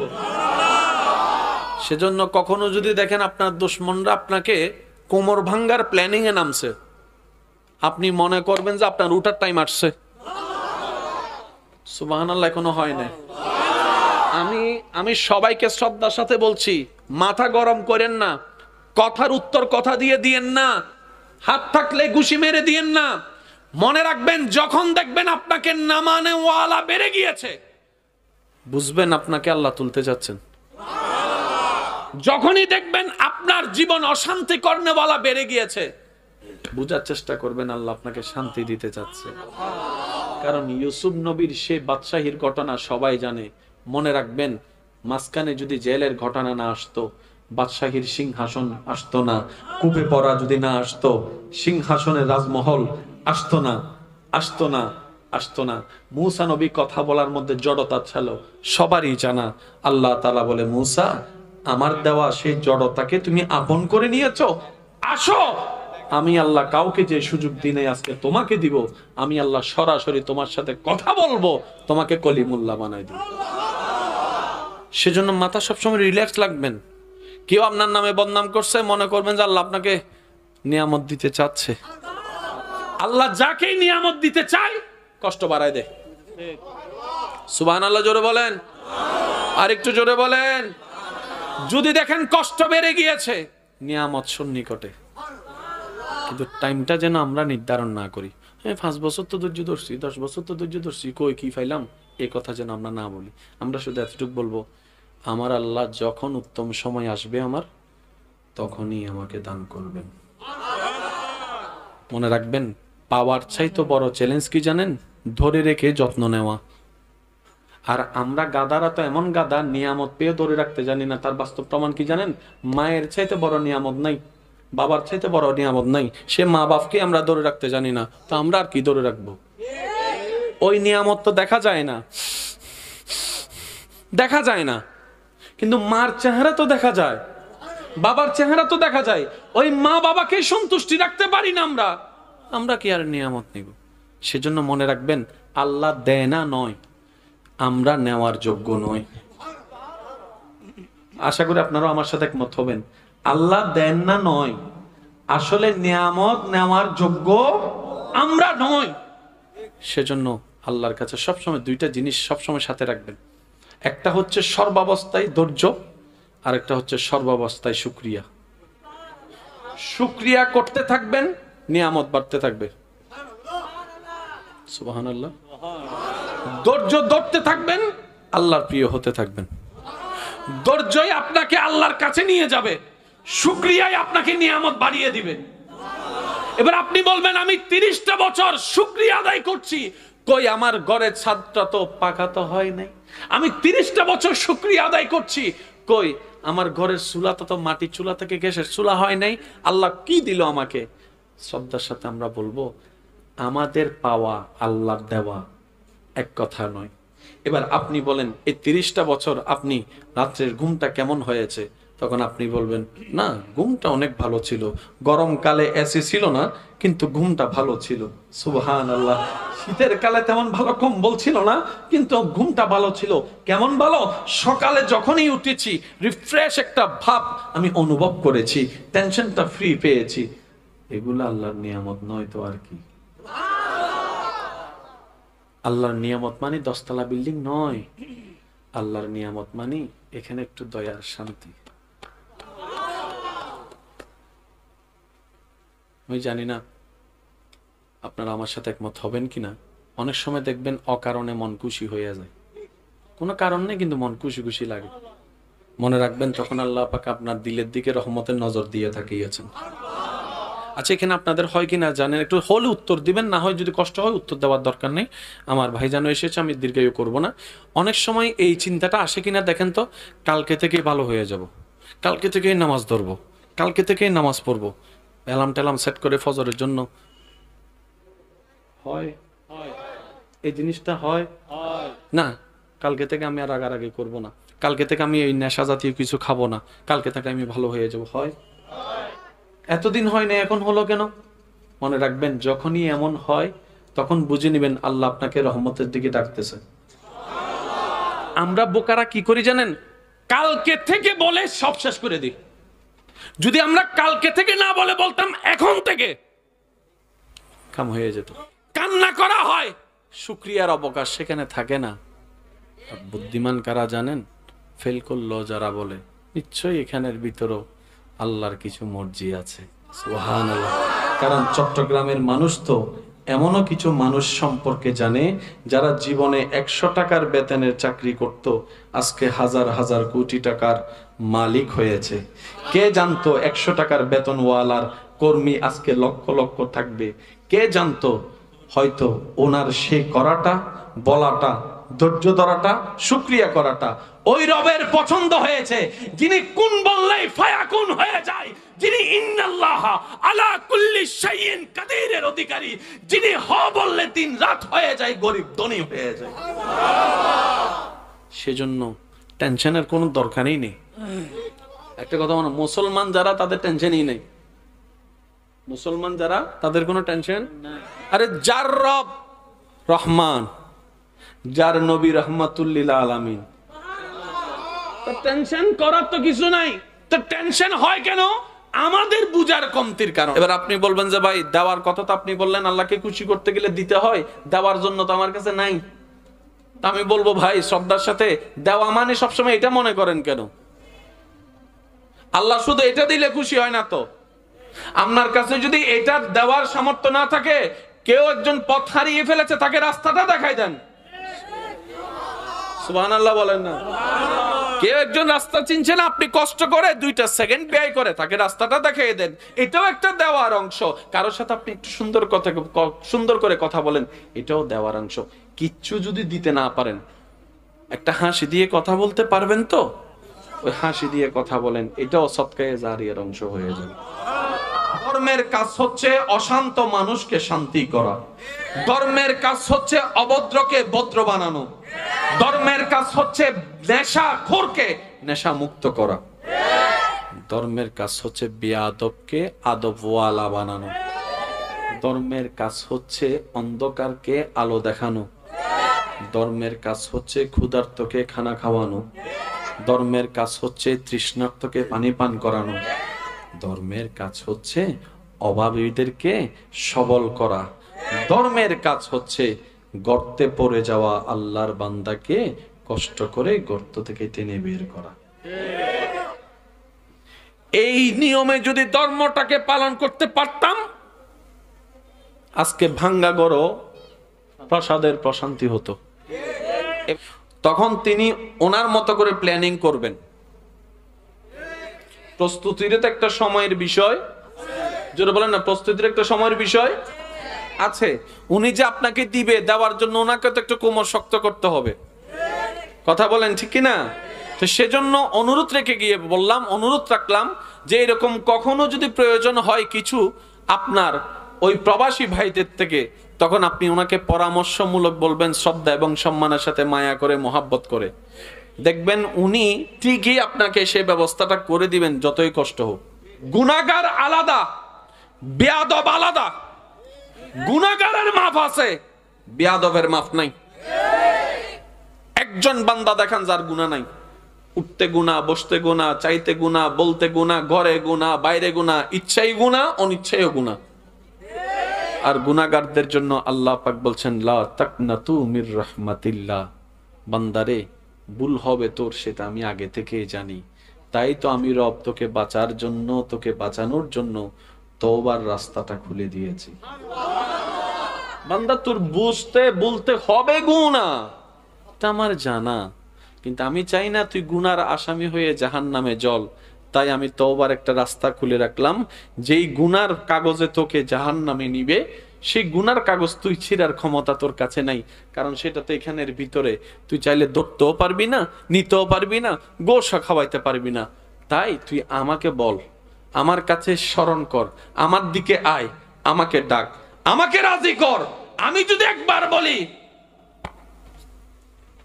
জীবন দিয়েছেন আল্লাহ একবার সুযোগ, আরেকবার হাজার কান্না করলেও এই দুনিয়াতে আসার কোনো সুযোগ। একবারে যেহেতু চান্স পেয়েছি, আসুন না, যা হওয়ার হয়েছে, যা হারানোর হারিয়েছি, যা যাওয়ার গিয়েছে, 22 সাল, 20 সাল, 23 সাল চাইলেও পাবো না। আসুন না, সামনে যতদিন আল্লাহ হায়াত দিয়েছেন, যতদিনের, এটাকে অন্তত কাজে লাগানোর চেষ্টা তো অন্তত করি। সুবহানাল্লাহ। চেষ্টা করার পরও যদি ফেল যায়, মনকে বুঝ দেওয়া যায় যে চেষ্টা তো করছি, চেষ্টা করা ছাড়া তো হার মানি নাই, চেষ্টা করেছি। আর আপনারা জানেন, যে বান্দা রবকে পাওয়ার জন্য, খুশি করার জন্য চেষ্টা করে, রব্বে করিম তার কোন চেষ্টাকে সেকেন্ডকেও বিতা যেতে দেয় না। সব র্যাঙ্কিং এর মানুষের চাওয়া একটা, সেটা কি? শান্তি। একটু সবাই মিলে বলুন, কি শান্তি? জিনিসটা সারা দেহে থাকে কোথায়? হাতে, আঙ্গুলে, হাঁটুতে, পায়ে। ও শান্তি, তোর স্টেশন কই? তুই থাকস কোথায়? শান্তি উত্তর দেয়, আমি থাকি তোর কলবে। একটু জোরে বলেন না। আমি শান্তি থাকি তোর কলবে, আমি শান্তি থাকি তোর মনে, আমি শান্তির বাড়ি হচ্ছে তোর হৃদয়ে।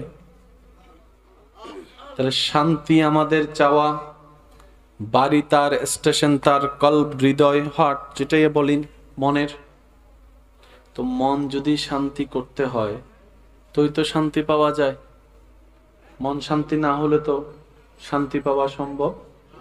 এবার মনকে একটু জিজ্ঞেস করেন, ও মন, কি দিলে তুই শান্তি হবি?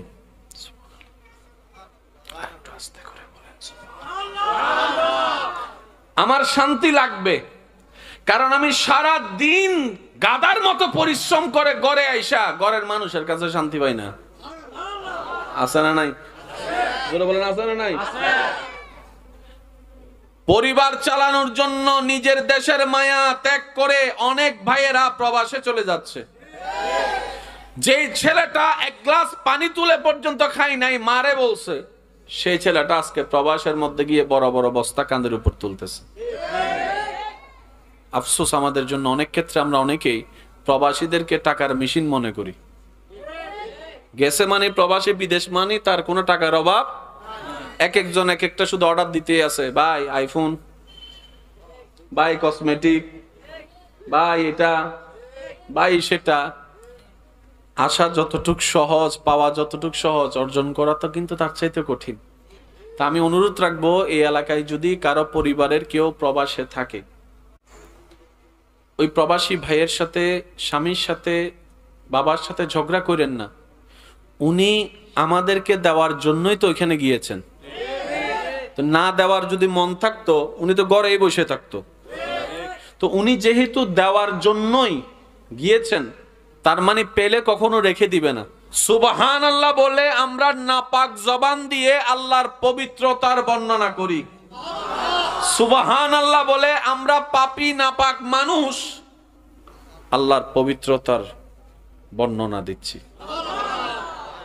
আপনার আমার সারা জীবনের 1000 বার বলা সুবহানাল্লাহ থেকে যদি একটা সুবহানাল্লাহ বলা যদি রবের কাছে কোন রকম পছন্দ হয়ে যায়, ওই রব খুশি হয়ে দয়া করে সুবহানাল্লাহর পবিত্রতার যে প্রশংসা আপনি করেছেন, সেই প্রশংসার বদলতে রব চাহে তো আপনার জবানকে পবিত্র করে দিবে, আপনার চোখকে পবিত্র করে দিবে, আপনার সংসারকে পবিত্র করে দিবে, আপনার বাহিরকে পবিত্র করে দিবে, আপনার ভিতরকে পবিত্র করে দিবে, আপনার চিন্তাকে পবিত্র করে দিবে, আপনার কবর হাসরকেও পবিত্র করে দিবে। কে দিবে? কোন আল্লাহ? যে আল্লাহ দিতে কিপটামি করে না। বাজে আরেকবার সুবহানাল্লাহ ছোট না, বোম মারে দিম ডাইরেক্ট। আরো জোরে হন সুবহানাল্লাহ। কোন আল্লাহ? যে আল্লাহর ভান্ডারে কমতি বলে কোন শব্দ নাই। কোন আল্লাহ? যিনি দিতে কিপটামিও করে। কোন আল্লাহ? যার ভান্ডারে অগণিত নিয়ামত আছে, যেটা দিলেও শেষ হয় না। আর একটু জোরে। তো ওই আল্লাহর বান্দা হয়ে আমরা পাই না কেন? উত্তর একটাই, তিনি দেন না নয়, তিনি দিতে পারে না নয়, তিনার ওইখানে নাই নয়। তো প্রবলেমটা কোথায়? উত্তর একটাই, আমরা চাইতেও জানি না, আমরা নিতেও জানি না, দিলে রাখতেও জানি না। যারা বলে স্রষ্টা নাই, আমি তাদেরকে শ্রদ্ধার সাথে একটা অনুরোধ করব, ভাই আপনার স্রষ্টাকে খোঁজার জন্য ডাইনে বামে কোথাও যাওয়ার দরকার নাই। জীবনে একটা সময় বাইর করবেন, 10টা মিনিট আয়নার সামনে নিজেকে দাঁড় করাবেন, আর আয়নাতে শুধু আপনি নিজেকে দেখবেন। আপনার শরীরটাকে আপনি দেখেন আয়নাতে, আর নিজেকে লাস্ট একটা প্রশ্ন করেন, এত সুন্দর ডিজাইন, একটু জোরে, এত সুন্দর কারুকাজ, এত সুন্দর এক একটা সফটওয়্যার, এত সুন্দর আলাদা আলাদা কাজ, তাও আবার মাসে একবার নয়, প্রতি সেকেন্ডে চলছে। এটা কিভাবে সম্ভব? শুধু নিজেকে একবার প্রশ্ন করবেন। আপনার ভিতরে যদি বিন্দু পরিমাণ মনুষ্যত্ববোধ থাকে, আপনার ভিতরটাই উত্তর দিবে কেউ একজন আছে এর পিছনে, এত সুন্দর কারিগরির পিছনে। চিৎকার দিয়ে বলেন সুবহানাল্লাহ। রিজিক আছে, চলে আসছে। তাহলে মানা না মানা নিয়ে কারো রিজিক কমেও না বাড়েও না। তাহলে আপনারটা আমি পারবো না কমাতে, আমারটা আপনি পারবেন না, তো শত্রুতামি করে পিছনে পড়ে লাভ কি? ইজ্জত দেওয়ার মালিক আল্লাহ, রিজিক দেওয়ার মালিক আল্লাহ। তো আল্লাহ কাকে দেয়? যে অন্যের ভালো চাই, আল্লাহ তাকেই দেয়। আমরা যে মনে করি তে উঠে যাইতেছে ব্যবসায়, তারে নামা, মূলত তারে নামাইতে গিয়ে আমরা নামছি। এই বুঝতে আমরা বুঝতে পারি না। আজকে একটা ফর্মুলা মনে রাখবেন, সবকিছু দেনেওয়ালাকে। আল্লাহ কখন দেয়? যখন আল্লাহ খুশি হয়। সুবহানাল্লাহ বলবেন না? আল্লাহ খুশি হলে দেয়, স্পেশাল ভাবে দেয়। আল্লাহকে খুশি করলে তো আপনি পাচ্ছেন। আচ্ছা, কারো থেকে নিয়ে নিলে আল্লাহ খুশি হয় নাকি কাউকে কিছু দিলে খুশি হয়? আপনারাই বলেন, আমি বলবো না। কারো থেকে কেড়ে নিলে আল্লাহ খুশি হয় না দিলে খুশি হয়? তাহলে আপনি দেওয়াটা শুরু করেন। দেওয়া মানে শুধু আমরা যেটা মাথায় বসে নিয়েছে, দেওয়া মানে শুধু টাকা দিয়েই দিতে হবে, বিষয়টা তা নয়। রবের খুশির জন্য যে মন থেকে যায় দিবে, সেটাই রবের দরবারে কবুলিয়ত অর্জন করবে। বলেন না সুবহানাল্লাহ? আরেকটু জোরে বলেন সুবহানাল্লাহ। অন্যকে দিলে নিজের পাওয়া হয়, অন্য থেকে কেড়ে নিলে নিজেরটা হারিয়ে যায়। অনেকে আছে না আমাদের মধ্যে, দেখবেন ওই টাকা দান নেই এক সপ্তাহের জন্য, ঘুরাইতে ঘুরাইতে ঘুরাইতে ঘুরাইতে 1 বছর 1.5 বছর 2 বছর। কষ্ট হচ্ছে আপনাদের? টাকা আর দেয়, সেও চাইতে চাইতে চাইতে চাইতে বিরক্ত হয়ে গেছে। তো সেজন্য অনেকে বলে, টাকা নেওয়ার সময় কত অনুনয় বিনয় করে নেয়, টাকা নেওয়ার পরে আমার নিজের টাকা চাইতে নিজের ভিক্ষুক মনে হয়। আছে না? তো চাইতে চাইতে উনি বিরক্ত হয়, বলা যে ঠিক আছে আর চাইবো না। 5,000 টাকা, ও মনে মনে খুশি হয়ে গেছে, যাক মারি দি। আপনি জানেন এই 5,000 টাকা আপনি নিজের লাভ করতে গিয়ে হয়তো 50 লাখ হারিয়ে ফেলেছেন। কিভাবে? হয়তো আল্লাহ তাআলা কোনো না কোনো জায়গায় কোনো না কোনো ভাবে আপনার রিজিকে 50 লাখ টাকা পাওয়ার একটা রাস্তা খুলে রেখেছেন, কিন্তু আপনি যখন অন্যের 5 নষ্ট করেছেন, আল্লাহ ওই আপনার 50 লাখকে ট্রান্সফার করে ওর কাছে দিয়ে দিবে। কারণ আল্লাহ হচ্ছে আহকামুল হাকিমিন, আল্লাহ হচ্ছে আদল করনে ওয়ালা। আর আল্লাহর বিচারে 19 আর 20 তো দূরের কথা, চুল পরিমাণও 19-20 হয় না। তা আমরা যে এই বোকামিগুলা করি, আমি প্রথম কথা শুরু করেছিলাম কি, তিনি দিতে জানেন পারেন, আমরা নিতে জানি না। কিভাবে নিতে জানি না? আমি যখন অন্যের ক্ষতি করি, মনে করলাম তারা দামাই দিলাম, মূলত আমি দমে গেছি। অন্যের ক্ষতি করতে করতে আমরা মূলত নিজের ক্ষতি নিজে করি। আল্লাহ আমাদেরকে একটু সুবুদ্ধি দান করুক। আর একটু জোরে বলেন না? আল্লাহ আমাদের সবাইকে একটু আল্লাহর প্রিয় বান্দা হয়ে কবরে যাওয়ার তৌফিক দান করুক। আল্লাহ আমাদের সবার অন্তরের ভিতরে নূরের আলো দান করুক। আল্লাহ আমাদের সবার ব্রেনের ভিতরে রহমত নাজিল করুক। আল্লাহ আমাদের প্রত্যেকটা বিষয়ে সঠিক সিদ্ধান্ত রবের পছন্দ মোতাবেক নেওয়ার তৌফিক দান করুক। আল্লাহ তাআলা যুগে যুগে নবী রাসূল পাঠাইছেন। কেন? সবাই এক বাক্যে বলবো, দ্বীনের দাওয়াত দেওয়ার জন্য, ইসলামের দাওয়াত দেওয়ার জন্য। ইসলাম জিনিসটা কি? আমরা সবাই বলবো ধর্ম। তো ধর্মের কাজটা কি? একজন বলছে নামাজ, ওদিক থেকে শুনলাম একজন রোজা। ধর্মের কাজটা কি? আমার একজন বলছে শান্তি। তো শান্তিটা কাদের জন্য? পশুর জন্য, পাখির জন্য, না মানুষের জন্য? ক্লিয়ার কথা, পশুর জন্য, পাখির জন্য, না মানুষের জন্য? তাহলে ধর্মের নাম শান্তি, শান্তিটা মানুষের দরকার। তাহলে মানুষ কেন ধর্ম নিবে? শান্তিতে থাকার জন্য, শান্তিতে রাখার জন্য। তাহলে ধর্ম পালন করো, আজকে আমাদের ঘরে অশান্তি কেন? বুঝাইতে পারিনি মনে হয় কথাটা। ধর্ম পালন করেও আজকে আমাদের দেশে তো অশান্তি কেন? ডাইনে অশান্তি, বামে অশান্তি, সব জায়গায় অশান্তি। আমরা ধর্মটাকে লালন করার মতো পারফেক্টলি করতে জানি নাই। আল্লাহ তাআলা আমাদের নবীকে পাঠালেন। আমি বলবো, শুধু আপনারা মিলাবেন, এমন একটা জায়গায় পাঠিয়েছেন যে জায়গাটা পৃথিবীর মানচিত্রে বর্তমানে সৌদি আরব নামে পরিচিত।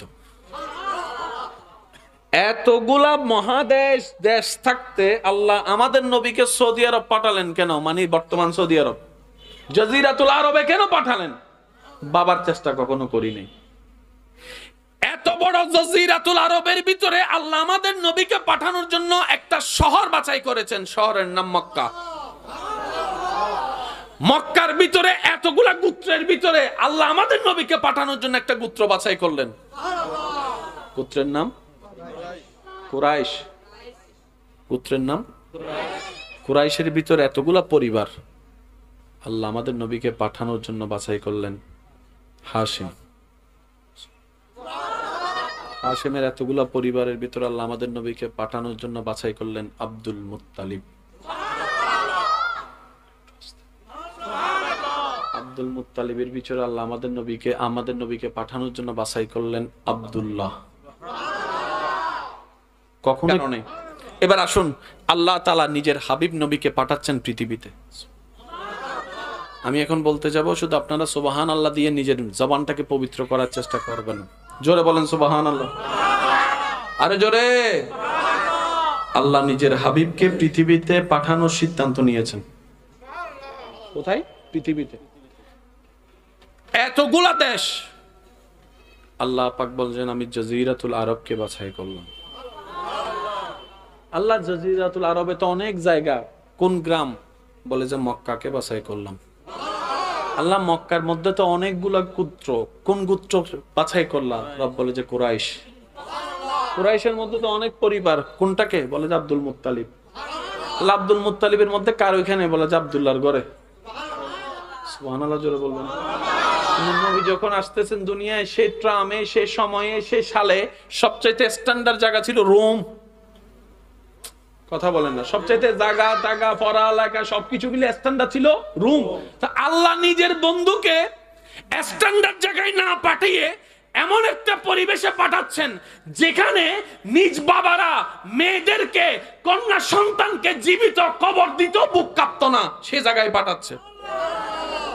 কত কঠিন চ্যালেঞ্জ! হাই হাই, আল্লাহ তাআলা আমাদের নবীকে পাঠালেন। সুবহানাল্লাহ। আর আস্তে আল্লাহ আমাদের নবীকে পাঠানোর আগে বাবাকে নিয়ে গেছে। একটু মিলাবেন। নবীকে পাঠানোর আগে আল্লাহ প্রথম অভিভাবক বাবাকে নিয়ে গেছেন। আর আপনারা সবাই বলেন প্রথম শিক্ষা ঘরে, আসল শিক্ষা ঘরে। মা বাবার থেকেই তো শিক্ষা অর্জন। ওই যার থেকে শিখবে ওইখানে দুইজন, একজন বাবা একজন মা। নবীকে পাঠানোর আগে আল্লাহ আব্দুল্লাহ রাদিয়াল্লাহু তাআলা কে বলেন চলে আসেন আপনি। তাহলে একজন অভিভাবক নাই। দুনিয়াতে আসার কিছুদিন পরে মাও নাই। বুঝতে পারতেছেন কথা? কোন পরিবেশে নবীজিকে আল্লাহ পাঠালেন? যেই পরিবেশে মদ খাওয়া পানি খাওয়ার মতো ছিল। মানে মদ খাওয়ার পানি খাওয়া। আপনি বুঝবেন যাদের বোন আছে কথাটা। আপনি আপনার বোন নিয়ে রাস্তা দিয়ে হেঁটে যাচ্ছেন, কোনো মানুষ যদি আপনার বোনকে দেখে গলায় রশি পরায় দিতে পারে, আপনার সামনে আপনার বোনকে নিয়ে এসে রুমের মধ্যে চলে যাবে, নাউজুবিল্লাহ, কিন্তু আপনি বাই হয়ে প্রতিবাদ করতে পারবেন না। এমন সমাজ, এমন পরিবেশ। নাউজুবিল্লাহ বলবেন না? কোনো বউয়ের পরিচয় নাই, কে কার বউ কেউ কিচ্ছু চিনে না, যার যা মন চায় তা করে, এমন নোংরা পরিবেশের মধ্যে আমাদের নবী বড় হচ্ছে। শিখানোর জন্য প্রথম বাবা তিনি নাই, শিখানোর জন্য মা তিনিও নাই। যতদিন মা ছিল উনি ছিলেন মা হালিমার ঘরে, সংস্পর্শ তেমন ছিল না। এই এলাকায় কোনো স্কুল ছিল না যে স্কুলে ভালো শিক্ষক আছে, যে শিক্ষকের কাছে পড়লে সভ্য হওয়া যায়, এমনও কোনো সুযোগ ছিল না। আমি বলতে চাচ্ছি, একটু মনোযোগ দিয়ে শ্রবণ করবেন।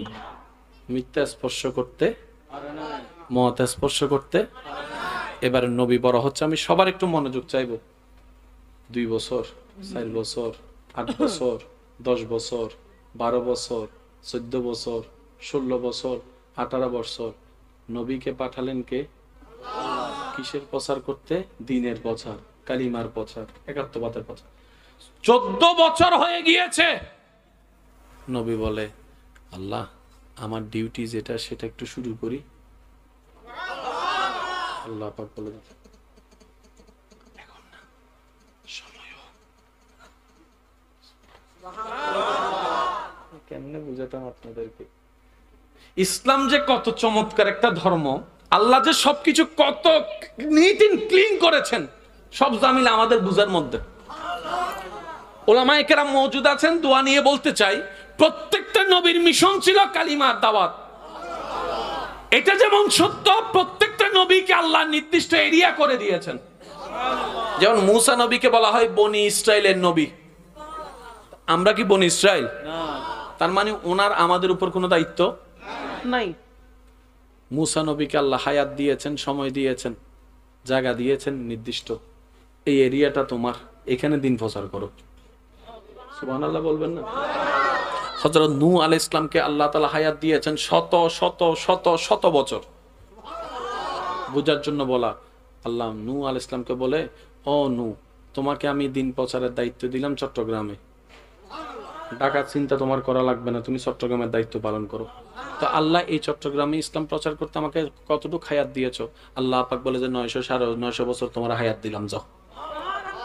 হযরত ইব্রাহিম আলাইহিস সালামকে আল্লাহ তাআলা দিলেন মনে করেন বরিশাল দায়িত্ব, আল্লাহ আমার হায়াত কত? বলে যে নাও, শত শত তোমারে দিলাম। দাউদ আলাইহিস সালামকে দিলেন যে তোমার জায়গা হচ্ছে টেকনাফ, তোমার হায়াত দিলাম এত, নাও। প্রত্যেকটা নবীকে আল্লাহ জায়গা দিয়েছেন, বলেন না, জায়গা দিয়েছেন ছোট, বিশ্বের তুলনায় জায়গা দিয়েছেন ছোট, হায়াত দিয়েছেন। সব নবীর আমল শেষ, আমাদের নবী আসার পালা। এবার আমার নবী জিজ্ঞেস করে, আমি ওলামায়ে কেরাম একটু দোয়া চাচ্ছি, আমাদের নবী জিজ্ঞেস করে, আল্লাহ সব নবীকে তো তুমি জায়গা একটু বুঝে দিয়েছো, এই জায়গাটা আল্লাহ আমার জায়গা কদ্দুর, আমার এরিয়াটা কদ্দুর? আল্লাহ পাক বলে, বাংলাদেশ আপনার আন্ডারে, ইন্ডিয়া আপনার আন্ডারে, পাকিস্তান আপনার আন্ডারে, দুবাই আপনার আন্ডারে, ওমান আপনার আন্ডারে, আফ্রিকা আপনার আন্ডারে। সুবহানাল্লাহ। আমেরিকা আপনার আন্ডারে, আফ্রিকা আপনার আন্ডারে, কানাডা আপনার আন্ডারে, নিউজিল্যান্ড সুইজারল্যান্ড আপনার আন্ডারে, সুইজারল্যান্ড আপনার আন্ডারে, নেদারল্যান্ড আপনার আন্ডারে, আরব আমিরাত আপনার আন্ডারে, ডানের জায়গা আপনার আন্ডারে, বামের জায়গা আপনার আন্ডারে, সামনের জায়গা আপনার আন্ডারে, পিছনের জায়গা আপনার আন্ডারে, প্রথম আসমান আপনার আন্ডারে, দ্বিতীয় আসমান আপনার আন্ডারে, সপ্তম আসমান আপনার আন্ডারে, তাহতুস সারা আপনার আন্ডারে, সৌরজগৎ আপনার আন্ডারে, ভূমণ্ডল আপনার আন্ডারে। তো নবী বলে যে আল্লাহ এত বিশাল আমার একটা দায়িত্ব দিয়েছে, এত এরিয়া, আমার হায়াত টাইম কতটুক? আল্লাহ বলে যে 63 বছর। ওমা কি ওয়া, তো ইব্রাহিম নূহ আলাইহিস সালামের জায়গা হদ্দুর হতে সিডাং, হায়াত হদ্দুর হতে 900 বছর। সুবহানাল্লাহ। নূহ আলাইহিস সালামের হদ দেয় আল্লাহ 900 বছর টাইম দি সিডাঙত চাষ করো, আর নবীর আল্লাহ হদ দেয় সারা পৃথিবী চাষ করন, 63 বছর সময় দিলাম। চ্যালেঞ্জান বুঝু তাই না, চ্যালেঞ্জান বুঝু তাই না, একটু ধন্যবাদ, চ্যালেঞ্জিন বুঝু তাই না। সারা পৃথিবীর দায়িত্ব দিলেন আল্লাহ আমার নবীকে, সারা সৃষ্টি জগতের রাহমাতুল লিল আলামিন। আল্লাহ আমার টাইম কতটুক? বলে যে 63 বছর। নবী একবারও বলে নাই আল্লাহ 63 বছরে কিভাবে সম্ভব, কারণ তখন তো ইন্টারনেট নাই, ফেসবুক নাই, টুইটার নাই, ইউটিউব নাই। হ্যাঁ, আমি বক্তব্যটা পৌঁছাবো কিভাবে? কালিমার দাওয়াত যাইতে আসতে তো আমার জীবনের 63 বছর শেষ হয়ে যাবে। নবী একবারও বলে নাই ইয়া রাসূলুল্লাহ এত বড় চ্যালেঞ্জ আপনি নিয়েছেন, আপনার কি একটু টেনশন হয় নাই যে 63 বছরে আপনি কিভাবে সার্ভাইভ করবেন সারা পৃথিবী? নবী বলে যে এটাই তো মুমিন বান্দার তাওয়াক্কুলের নিদর্শন। আমি শিক্ষা দিয়ে দিলাম আমার উম্মতকে, উম্মত কখনো যদি এমন সিচুয়েশন আল্লাহ তোমাকে ফেলে, বিবেক বলে যে অসম্ভব, তখন তুমি অন্তর দিয়ে বলো আমার রব চাইলে অসম্ভবটাই সম্ভব হয়ে যাবে।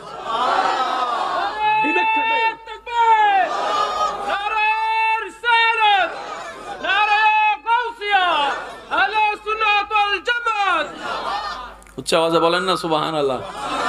কখনো যদি এমন কিছু সিচুয়েশনে আপনারা পড়েন, বিবেক বলে যে সম্ভব না, আপনি তখনও বলবেন তাওয়াক্কালতু আলাল্লাহ, আমার আল্লাহ চাইলে সম্ভব। আপনি দেখবেন আল্লাহ তাআলা এমন একটা সিস্টেম করে দিবেন, আপনাকে বের হওয়ার রাস্তাটা করে দিবেন।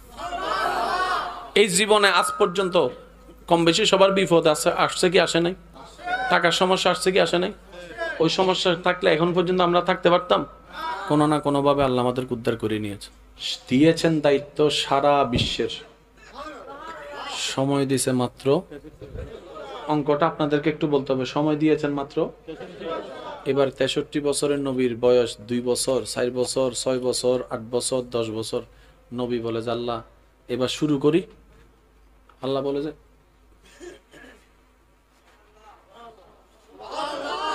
এমনে 63 বছর, তার মধ্যে চলে গেছে 10 বছর, বাকি আছে জোরে বলেন, বাকি আছে 53 বছর। এখন পরীক্ষা আরো কঠিন হয়ে যাচ্ছে। 20 বছর নবীজির বয়স। আল্লাহ এবার শুরু করি। আল্লাহ বলেন এখনো টাইম হয় নাই, এখন ওমা না না না, আমি একবার আসছি তো আলহামদুলিল্লাহ, আগামীবার অন্য কাউকে আনি, আরো সুন্দর হোক, আমি অন্তর থেকে দোয়া করি আল্লাহ কবুল করুক। 20 বছর শেষ, তাহলে 63 থেকে 20 গেলে 43, সময় আরো রিক্স হয়ে যাচ্ছে। নবীর বয়স 30 বছর মোবারক। আল্লাহ এবার তো শুরু করি না, অপেক্ষা করেন। নবীর বয়স 38 বছর মোবারক, আল্লাহ এবার শুরু করি না, এখনো অপেক্ষা করেন। সুবহানাল্লাহ। নবীজির বয়স 40 মোবারক হলো, বাকি আছে আর 23 বছর। 40 বছর হলো, আল্লাহ পাক বলে যে নবী শুরু করেন।